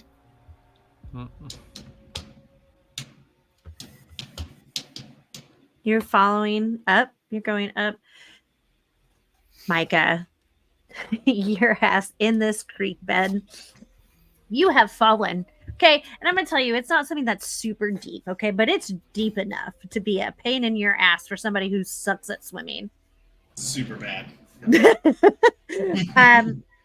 You, at this point, are so confused as to where you are.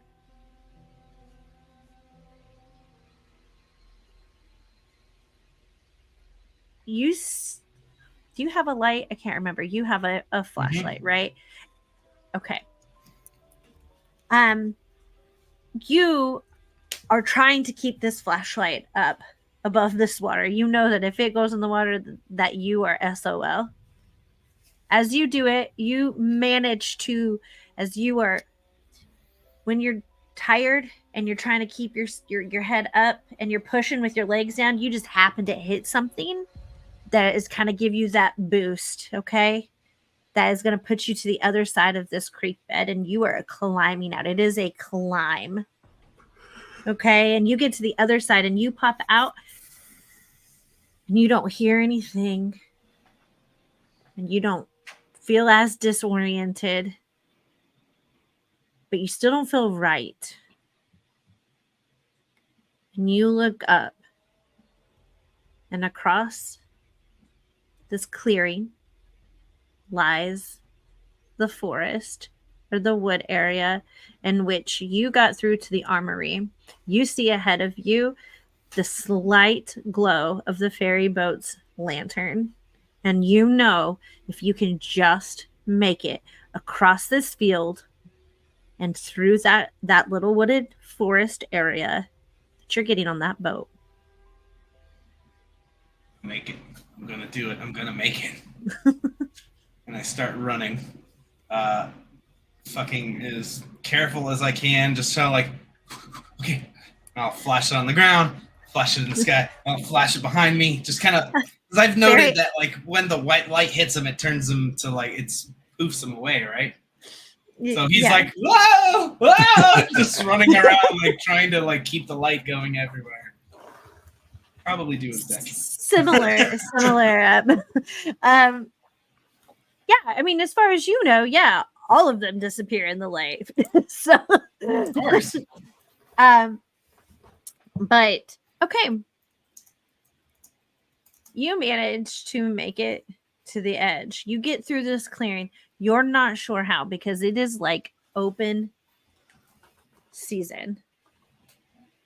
I mean, it's like no way they don't see you. No way they don't see the lights. There's no way. It's you hear no chittering. You hear nothing. You're running. You get to this edge, and all of a sudden you feel cold.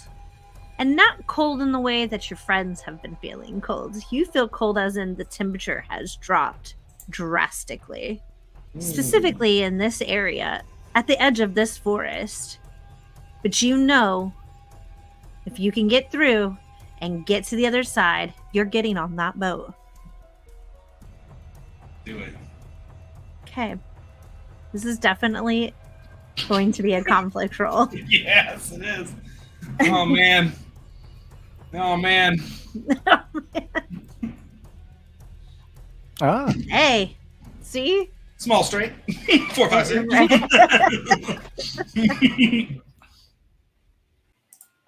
Oh, Lord. ah. It was bound to happen. I mean, It was just a matter of time. So, I see. This is where I should have probably wrote that part down. So I know that you can burn a candle or actually you can, because you're at your brink, correct? I have my virtue left. Oh, okay, great. What's your if you don't have to tell me yet, but if you want to, you can. I will let you. Nope, you have to darken a candle. Sorry. You have to darken a candle, and you can re-roll. I will let you re-roll all of them. There's only 3. What's the worst that could happen? Sure, let's darken a candle. Okay. All right.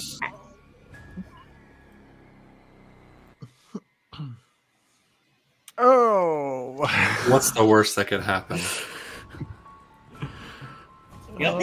Thankfully, it's the end of the scene, so you just you get 2 of them back. So, okay. I have narrative control at the end of this. And a candle goes out. These things are true. The world is dark. Starting with Micah, it seems to be very popular. You're making choices here. Yeah. Yeah. What is the truth? Truth is, Micah thinks he's gonna have to swim to that boat, and he's terrified of it. Okay. All right. Sydney, what's the truth?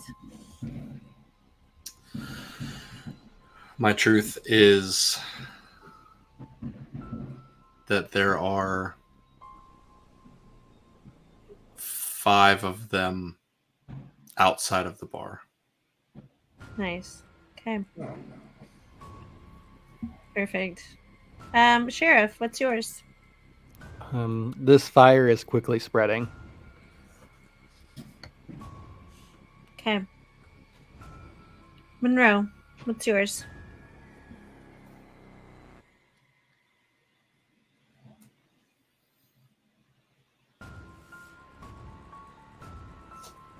There is No a pressure. rowboat. There is a rowboat. Okay.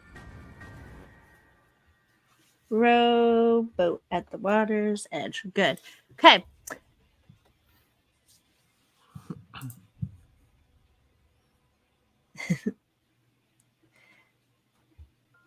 Truth is,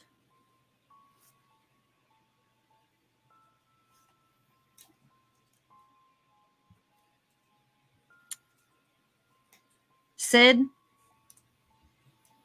and Buck, the furthest you're getting is outside the bar.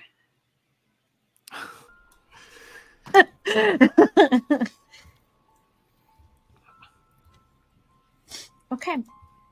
I have narrative control. Perfect. Monroe, you have dropped Casey. You are running towards the shoreline of the river bank, however you want to put it. But as you do that,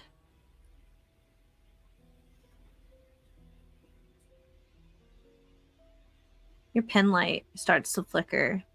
And not because there's anything around, but because it's dying. You can only do it for so long. I mean, we've been doing this for hours now at this point.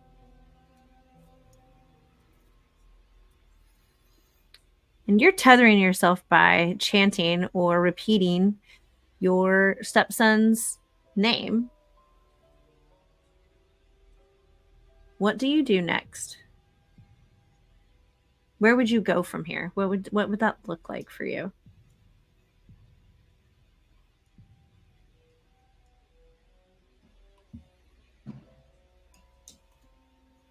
He would make a break for the water. Okay. Okay. You see, as you are approaching, you're like, I just got to get as far as I can with this. I got to get as far as I can. I got to get as far as I can. Casey, you're saying this over and over, and you look up, and somehow you see the lantern of the ferry boat, and it has illuminated just ever so slightly a rowboat sitting on the edge of the river. Now, this is not where you would normally go to get on a ferry boat, but this just happens to be a little bit further down, just on the river, same amount of distance essentially. And you're running. As you're running, you feel your jaw tighten up. You feel your heartbeat starting to become a little different. And your left arm, it doesn't feel like your left arm. It feels like it belongs to something else. And that chittering starts to get really loud for you. And on top of it, you hear the alarm sound. And it becomes deafening.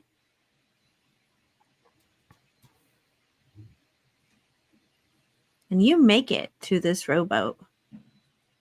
Somehow, you've got your legs to work, but this arm just doesn't. And now you're starting to feel like it's going in through across your chest into the other arm. And it's cold. And it's not the type of cold that anyone else has felt, because this is felt deep in your heart. The source of how you function and how everyone else functions, it is running and coursing through your veins. And you just know, if you could get into this boat and get off of the shore, and you get in this boat and you push off.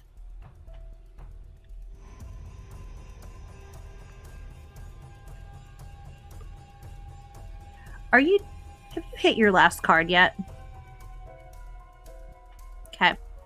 That's all I needed to know. We'll come back to you. And I just needed to know because I gotta plan things. So we're coming back. We'll come back to you. Sid, Buck, y'all get upstairs. This fire is spreading fast. Thanks, Jesse. In fact, Got him. we're hitting the, it's the liquor behind the bar. It's starting to explode. It's starting to, it's as it is doing, it's breaking and it's just shooting the flames out further and further and further. And you are forced out back to the alley in which you came from. I'm gonna make sure Buck is behind me still. I'm gonna notice that he's taking swigs out of the whiskey bottle, and I'm gonna snatch it from him. Okay. Buck is gonna kind of start inspecting his arms to see if his arms look any different, because it was kind of sound like it's breaking earlier. They were. Your skin is now wet, cold. I was gonna liken it to that scene in the X-Men movie when old Senator starts to not feel super well. That's what's happening to you. Oh, so Buck's just gonna be like, just give it back to me. I don't think I'm making out of this one. Can't do that, Bucky. I need you, at least for a little bit longer. No, Sydney, you're a good guy. Just wanted to let you know. Thanks, bud. Let's go. All right, we're gonna try to step out. Yeah, you open that door and you do step out. And you are met. And you finally see, because this building is, illuminating a little bit more of that area, right?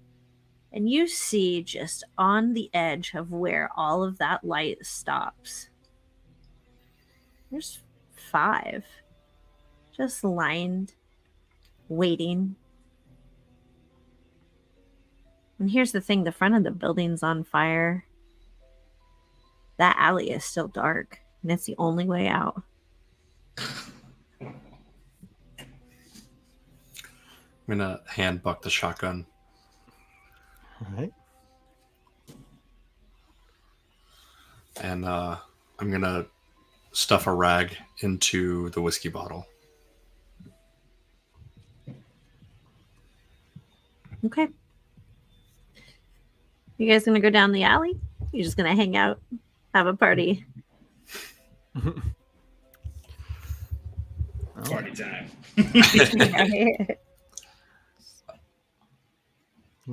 You want to light up the alleyway and make a run for it? Mm-hmm. So through them is the only way out? Well, through the alley. It's not through them. It's just through the alley.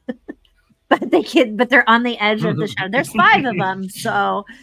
But you see them actually now in full. Like, you see what they look like. Like, they stand upright as if they're humanoid, but when they are moving, it is not at all. So do their arms resemble what my arms are looking like? I would say, yeah, especially your skin. That's really starting, especially them legs. That shit looks exactly like that.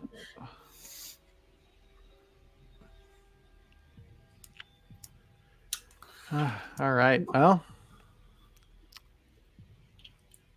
I think we just... Sid, what are you doing with that bottle, Sid?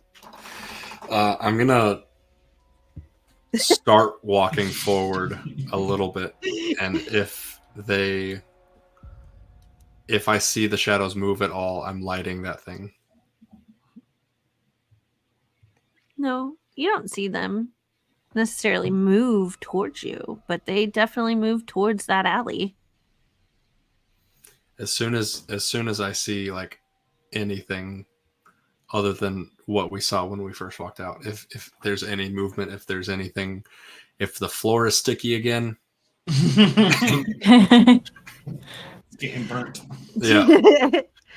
Okay. Yeah, no. You approach the alley and it does feel sticky, similar to last time, right? Similar. It's not as engaging. It doesn't try to take your shoes or anything like that, but the smell is worse. It smells worse. And as you are approaching, again, you see 2 bodies slumped over. 2 bodies slumped over. And it's kind of just lining this alley. These are the people that were in your hat.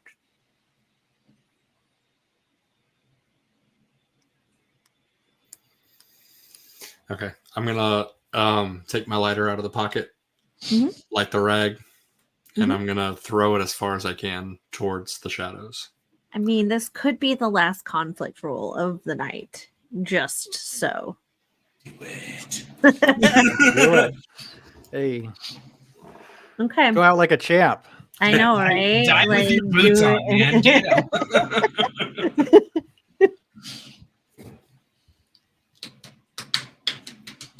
Ooh, okay. It is an automatic fail. We have 2 dice. Why? We have 2 candles. There's 2 candles left. Oh, okay. Well, Give us a shot. There's about to be 1 candle left.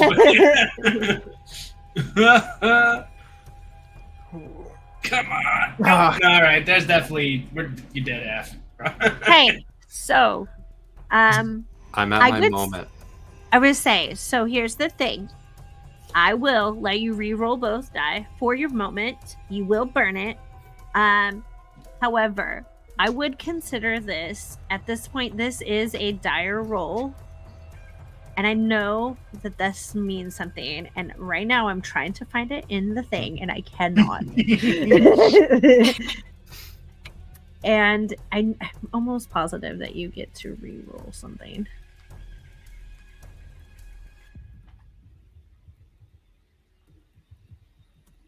Okay. I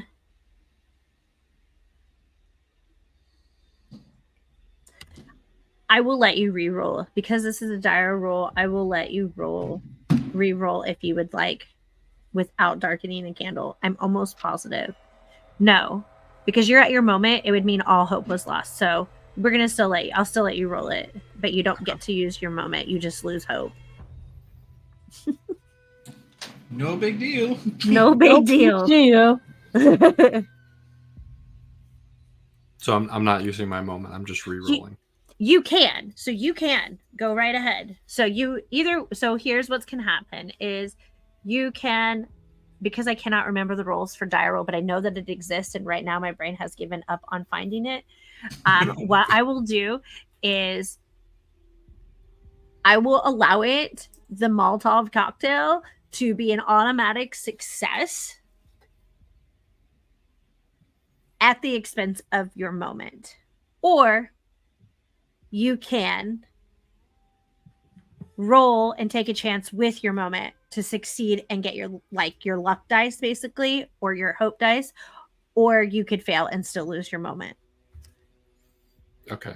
And if I use my moment and I get at least 1 6, I still only pass my moment if you roll less 6s than me. Correct. Which, if you would like, I can do that.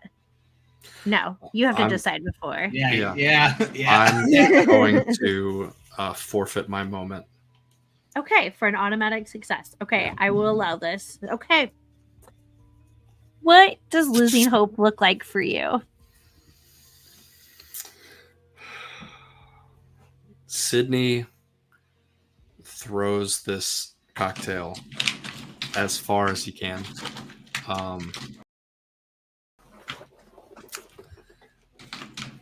And it ignites the alleyway, and it kind of blocks us from being able to run through where we were trying to run through. And the coagulated blood starts to catch fire as well. And I just realized that no matter what I do, I still fuck up. Yay. The truth is that Sheriff and Sid are not making it out past the exit. So you throw this, and here's what happens. Not only are you so successful at throwing this and lighting this ichor on fire, it illuminates the whole thing. And at this point, Sid, your legs and hands are feeling a lot like the sheriff's. You're not feeling so great. And as this happens, Sheriff, you start to look down and you see as that light starts to hit you, you're starting to fade away like smoke. Oh. And you feel so compelled to move towards the darkest parts of where you are. You want to cross over into the shadows with the 5 of them. Mm-hmm. Can I resist it? Can I try to? Sure, we can roll that. Yeah. Like what I'm trying to do is I take out my handcuffs and I try to like handcuff myself to something. Oh, it doesn't look good. Oh man. So you can use some of your cards, or I'm just going to advise you not to burn a candle. So Yeah. I need both to kill the other. I mean, really, you can, but just so you know, you aren't necessarily making it out of this area as yourselves. So that's the caveat.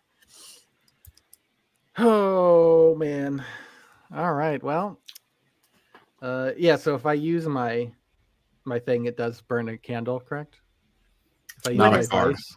If I use my No, vice. the card. If you use your card, you can use your card, and if you're successful, it does not burn a candle. No. Okay. Could I use my alcoholic and pull out my hidden flask I have around my ankle and Sure. kind of use that? One last pull. What's Yeah. that look like? So I start kind of taking a step into the darkness, but I think to myself, I should have one last drink.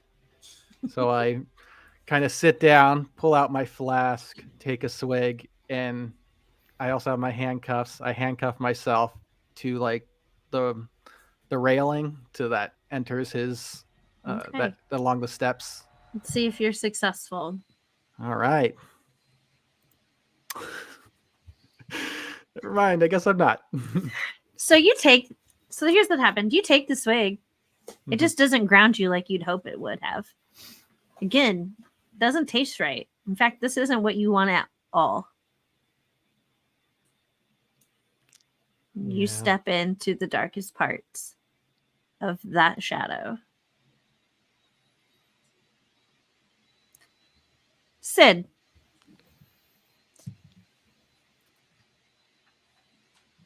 You still feel like you mostly, but your legs starting to break slowly. And it doesn't feel like a normal break. It almost feels as if your toes and your hands are starting to fuse together.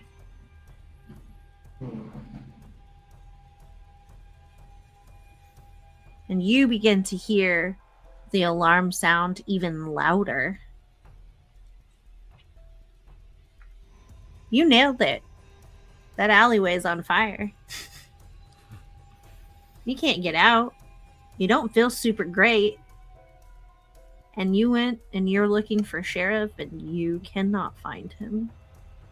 You are alone.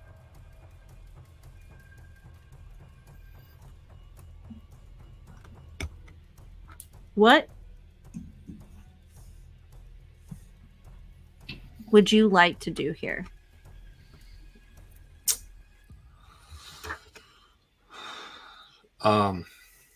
I mean, Sydney is hopeless at this point. Mm-hmm. I think he is probably gonna lose the grip that he has on reality, that he's kind of bottled up the last couple of years, and just fall to his knees and just... Your brain's telling you Wendy's wherever they are. That's enough for you right now. Wendy, I'm gonna... I don't know if I can run in my state currently, but I'm gonna walk or crawl towards where I think she is. Perfect. That's what you do. Micah, Oh boy. you've reached the forest. You're there. Mm-hmm. But you start remembering what happened last time you were here. Man, fuck.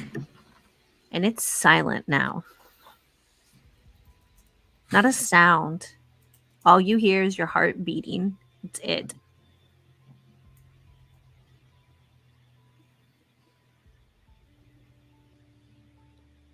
I'm gonna just walk. I got this. Left, right, left, right, left. I'm just gonna march my ass through there as best I can, as quickly as possible. And I'm gonna just keep a white knuckle tight grip on the flashlight, and it's just in front of me. I'm not gonna look back. I'm not gonna do anything else towards the water line. Awesome. Okay. Straight shot. Okay. So, because Finn had failed, I should say, since Sydney had failed the reroll, we lose a candle. Now, we are down to one candle.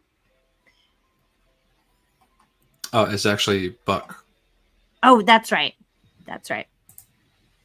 Don't put Okay. that evil on me. Sorry. All right. So we do that, and this is the last stand. This is where it begins. And normally we would only do, however, like so many truths as what we have for candles. Because we're at the end, that rings true for this. Okay. So,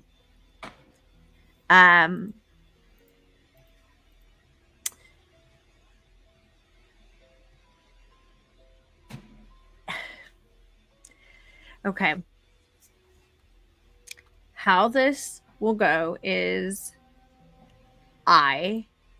just for fun. I don't even know if it's supposed to be like this because I think I like actually the sheriff might actually get to make this.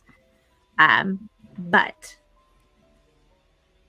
unless you have an idea, Jesse, I want to make the truth. Yeah, you go for it. Okay.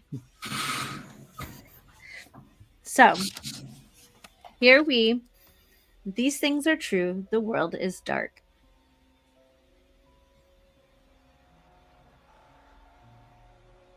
You all will see each other again. And you are alive. Nice. Okay. So because I have narrative control, Micah, you are 1 foot in front of the other. Unfortunately, you are halfway through and you are colder than ever, and it's hurting your skin now. And you're smelling that same stench of death that you smelled earlier that you didn't smell in this forest to begin with. You are getting through. You start feeling your feet stick again.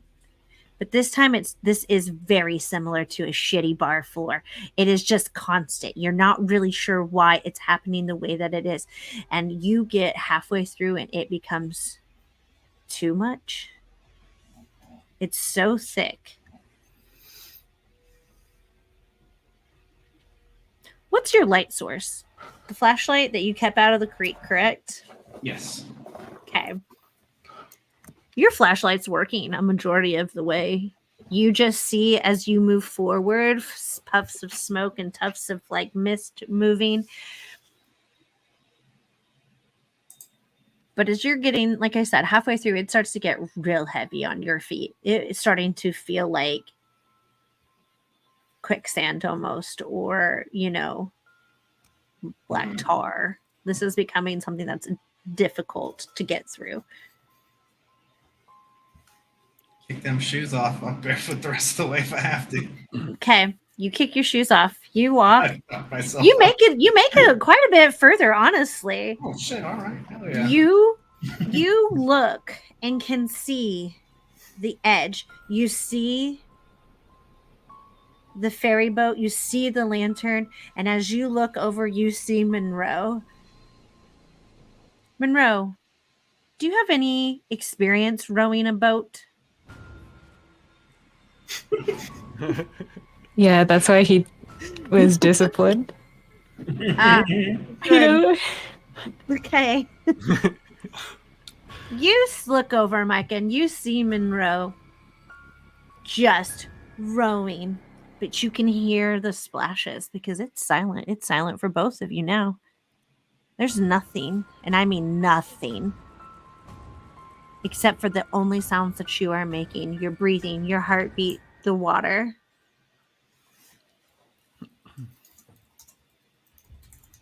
I cry out to Monroe. Help! I'm right here! Please fucking help me! Okay. Monroe, do you stop? Do I see him? I don't know, do you? Probably see the flashlight, right? Yeah. You see the flashlight at the very least, I would agree.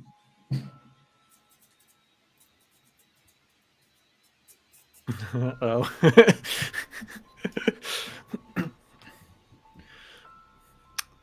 This isn't looking like it's going to be a yes.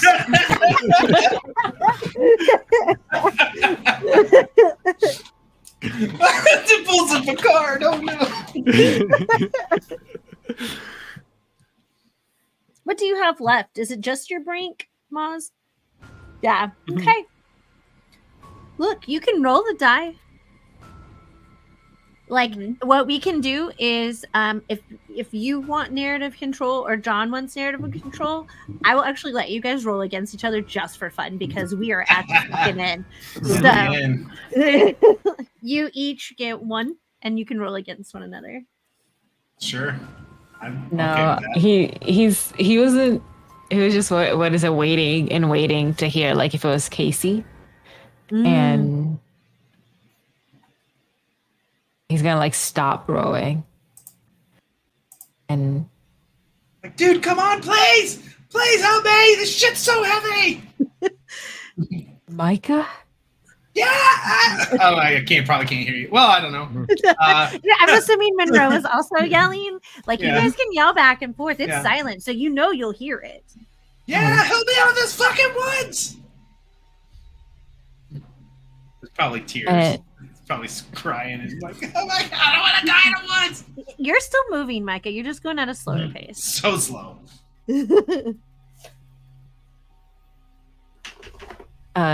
Monroe will slowly start to row closer to the sound. Okay. So you just kind of shift a little. So you're just moving down, I would say semi-parallel to the ferry boat. You go, Micah, you make it to the edge of the forest. Oh no. You start trying to run. And here's the thing, you get out of that forest and that ichor is a lot less. That heaviness is gone. Almost. You still don't feel right. Your legs feel not like your legs at this point. You'd been running in it for a minute. And you get there and you're running. And as you get to where the boat said the boat would be, within reach, you can both still see it. You both see that this boat is there. And you are so focused on the boat as you are running. You don't see that Casey is standing there. Aw, son of a bitch. He made it. He made it to the water. The kid did? Hey, it was the truth.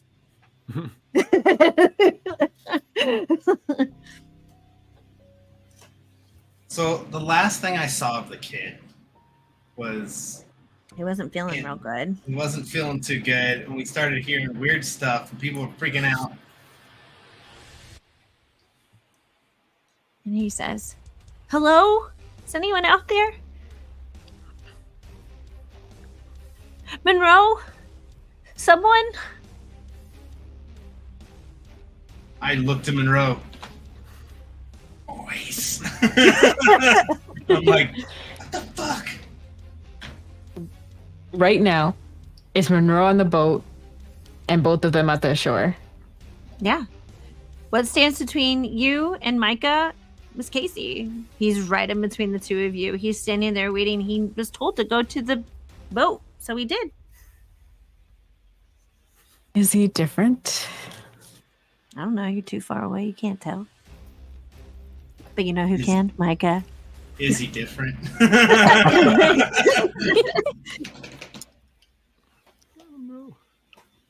You look at Micah, or Micah, you look at Casey, and Casey, mostly, okay, you shine the light on him and he kind of like scoots away.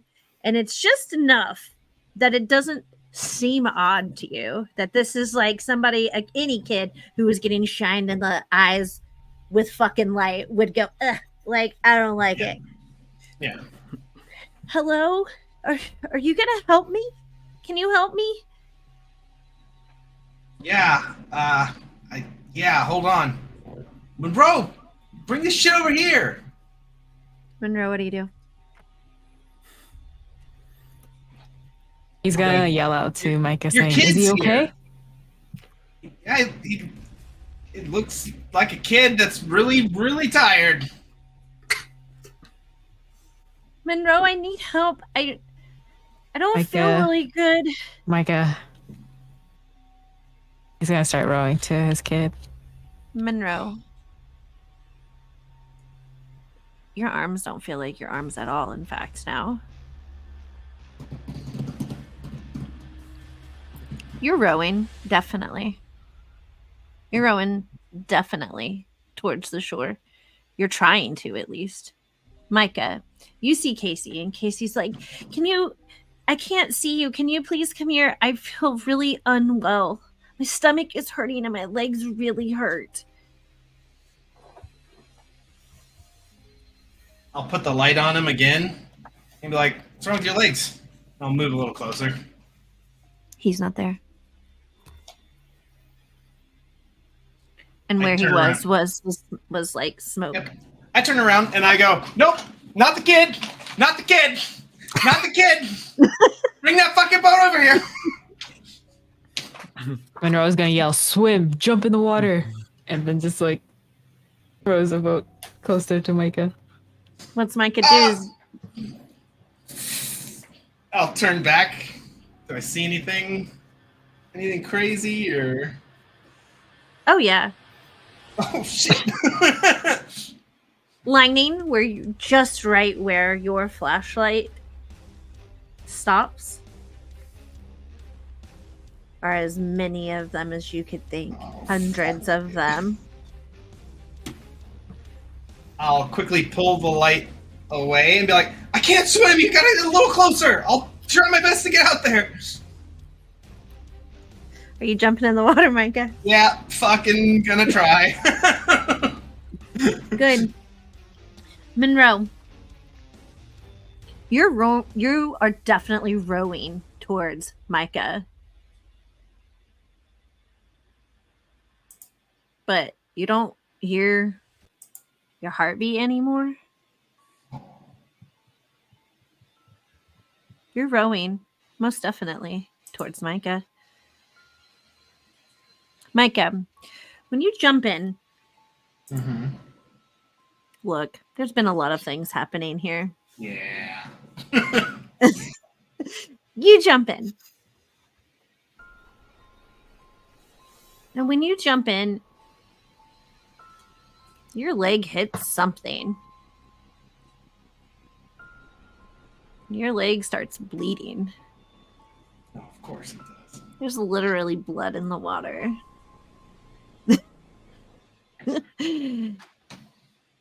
Monroe, you hear Micah yell out in pain, actually.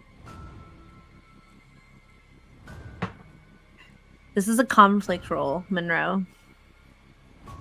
You can resist the urge to go to Micah for reasons that are not so wholesome, or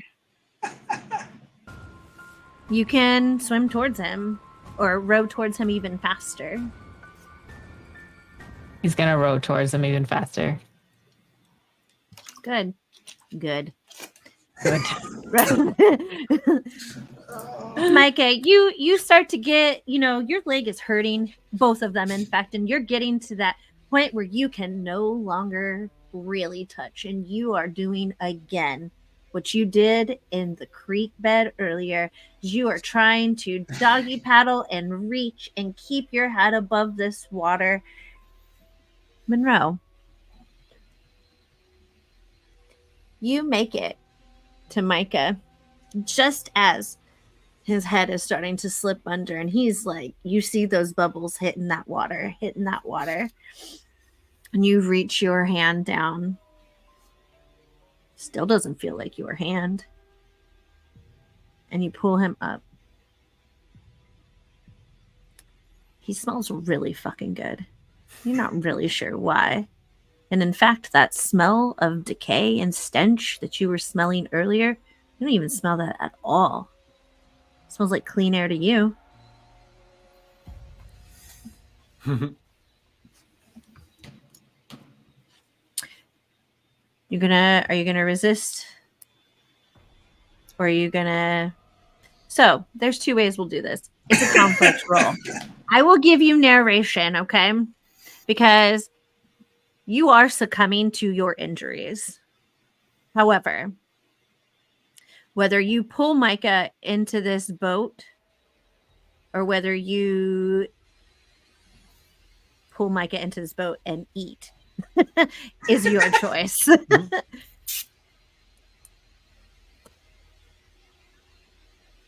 I just pull him into the boat. Okay. Next steps. I'm kidding. It's fine. So here's what we'll do. I'm going to roll your one die Oh, God.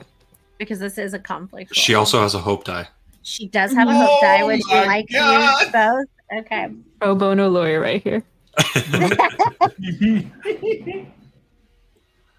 So that 5. Well, A 5 is a success. okay. Oh, yeah. It'll be fine. We're gonna it's fine because there's no way to differentiate them online. So a 5 is a success. You have narrative control, Mozz. What happens after you pull him into that boat? He with his weird feeling arms kind of is trying to resist, but slowly is looking at Micah like,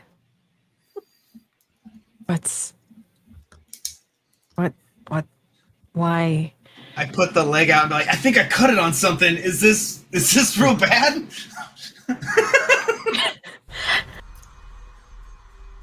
It's good. That's definitely can't be good. Did I notice It's really good. Okay. I want to push her off the boat. Do you really? Do you want Yeah. to? Absolutely. I don't have any hope die. Okay, you have I've to. burnt You have to. Oh my everything. gosh. Okay. All right. You rolling for conflict. Fuck of yeah, let's go. Of narration. Okay. Mm-hmm. No! All right. I don't get it. I don't get it. You will. You go to push Monroe. And Monroe does not feel like Monroe as Monroe's arms reach forward and pull you in and take a bite.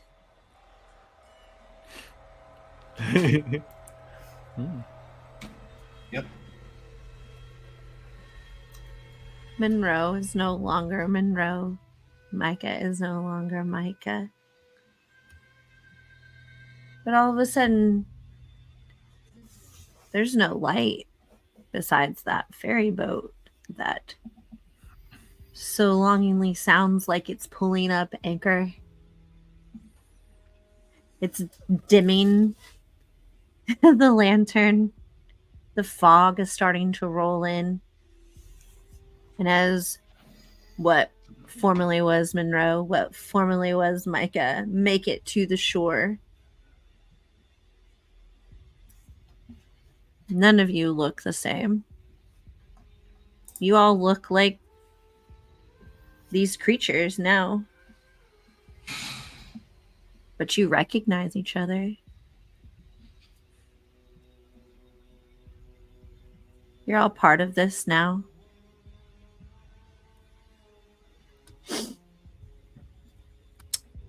The ferryman turns, lifts anchor. And that is the only sound heard just before the ferry slips down the river into the fog, and it covers it as if it's stepping behind a curtain. The death rattle of Eagle, Colorado, and all the ones you hated, all the ones you loved, it exhales. What was is no longer. And these things are true. Well,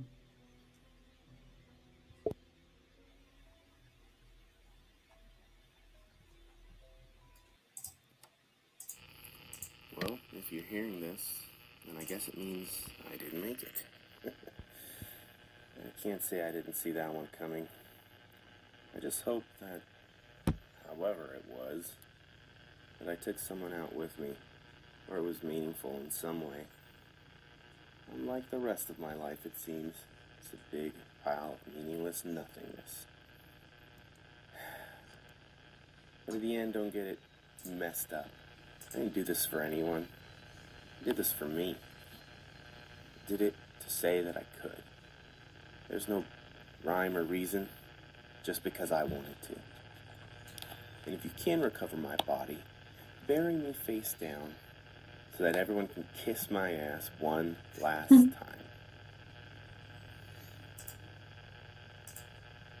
If you're hearing this, I guess that means I didn't make it. To be fair, I fucking called it. I can only hope that someone outlives all this to start over. Give us all a second chance. How cliche is it that I'm using my last words to reflect on all the times I messed up? Wendy, I'm sorry I didn't fight for you. I'm sorry I chose war over a loving wife. But I promise I'll do everything I can to make it up to you in our next life, if you'll let me.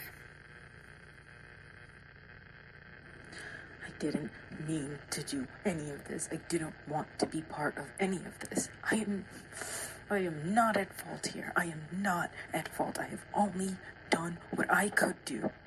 And I will not give excuses or reasoning for my behavior. I need to look out for me. And that's what matters. Just me. So if you're listening and thinking I'm brave or I'm wrong or that I should have done better, then I say fuck that. At the end of it all, it's only you. It's only you that matters. This is Sheriff's Deputy Ramsey. Against my better judgment, I've decided to head back to Eagle. I have no doubt that there are people stranded out there needing help. I'm sure you're wondering what's going on out here if you're listening to this, and I'm just a small town sheriff. I won't even pretend like I understand what's going on here and why the sun no longer reaches us. But I understand people. Things are only going to get harder before they get better. So gather the people that you trust, and don't let this world drag you down. If you're hearing this, I probably didn't make it back, and hopefully my actions back in Eagle will make me a man worthy to wear this badge with pride once again.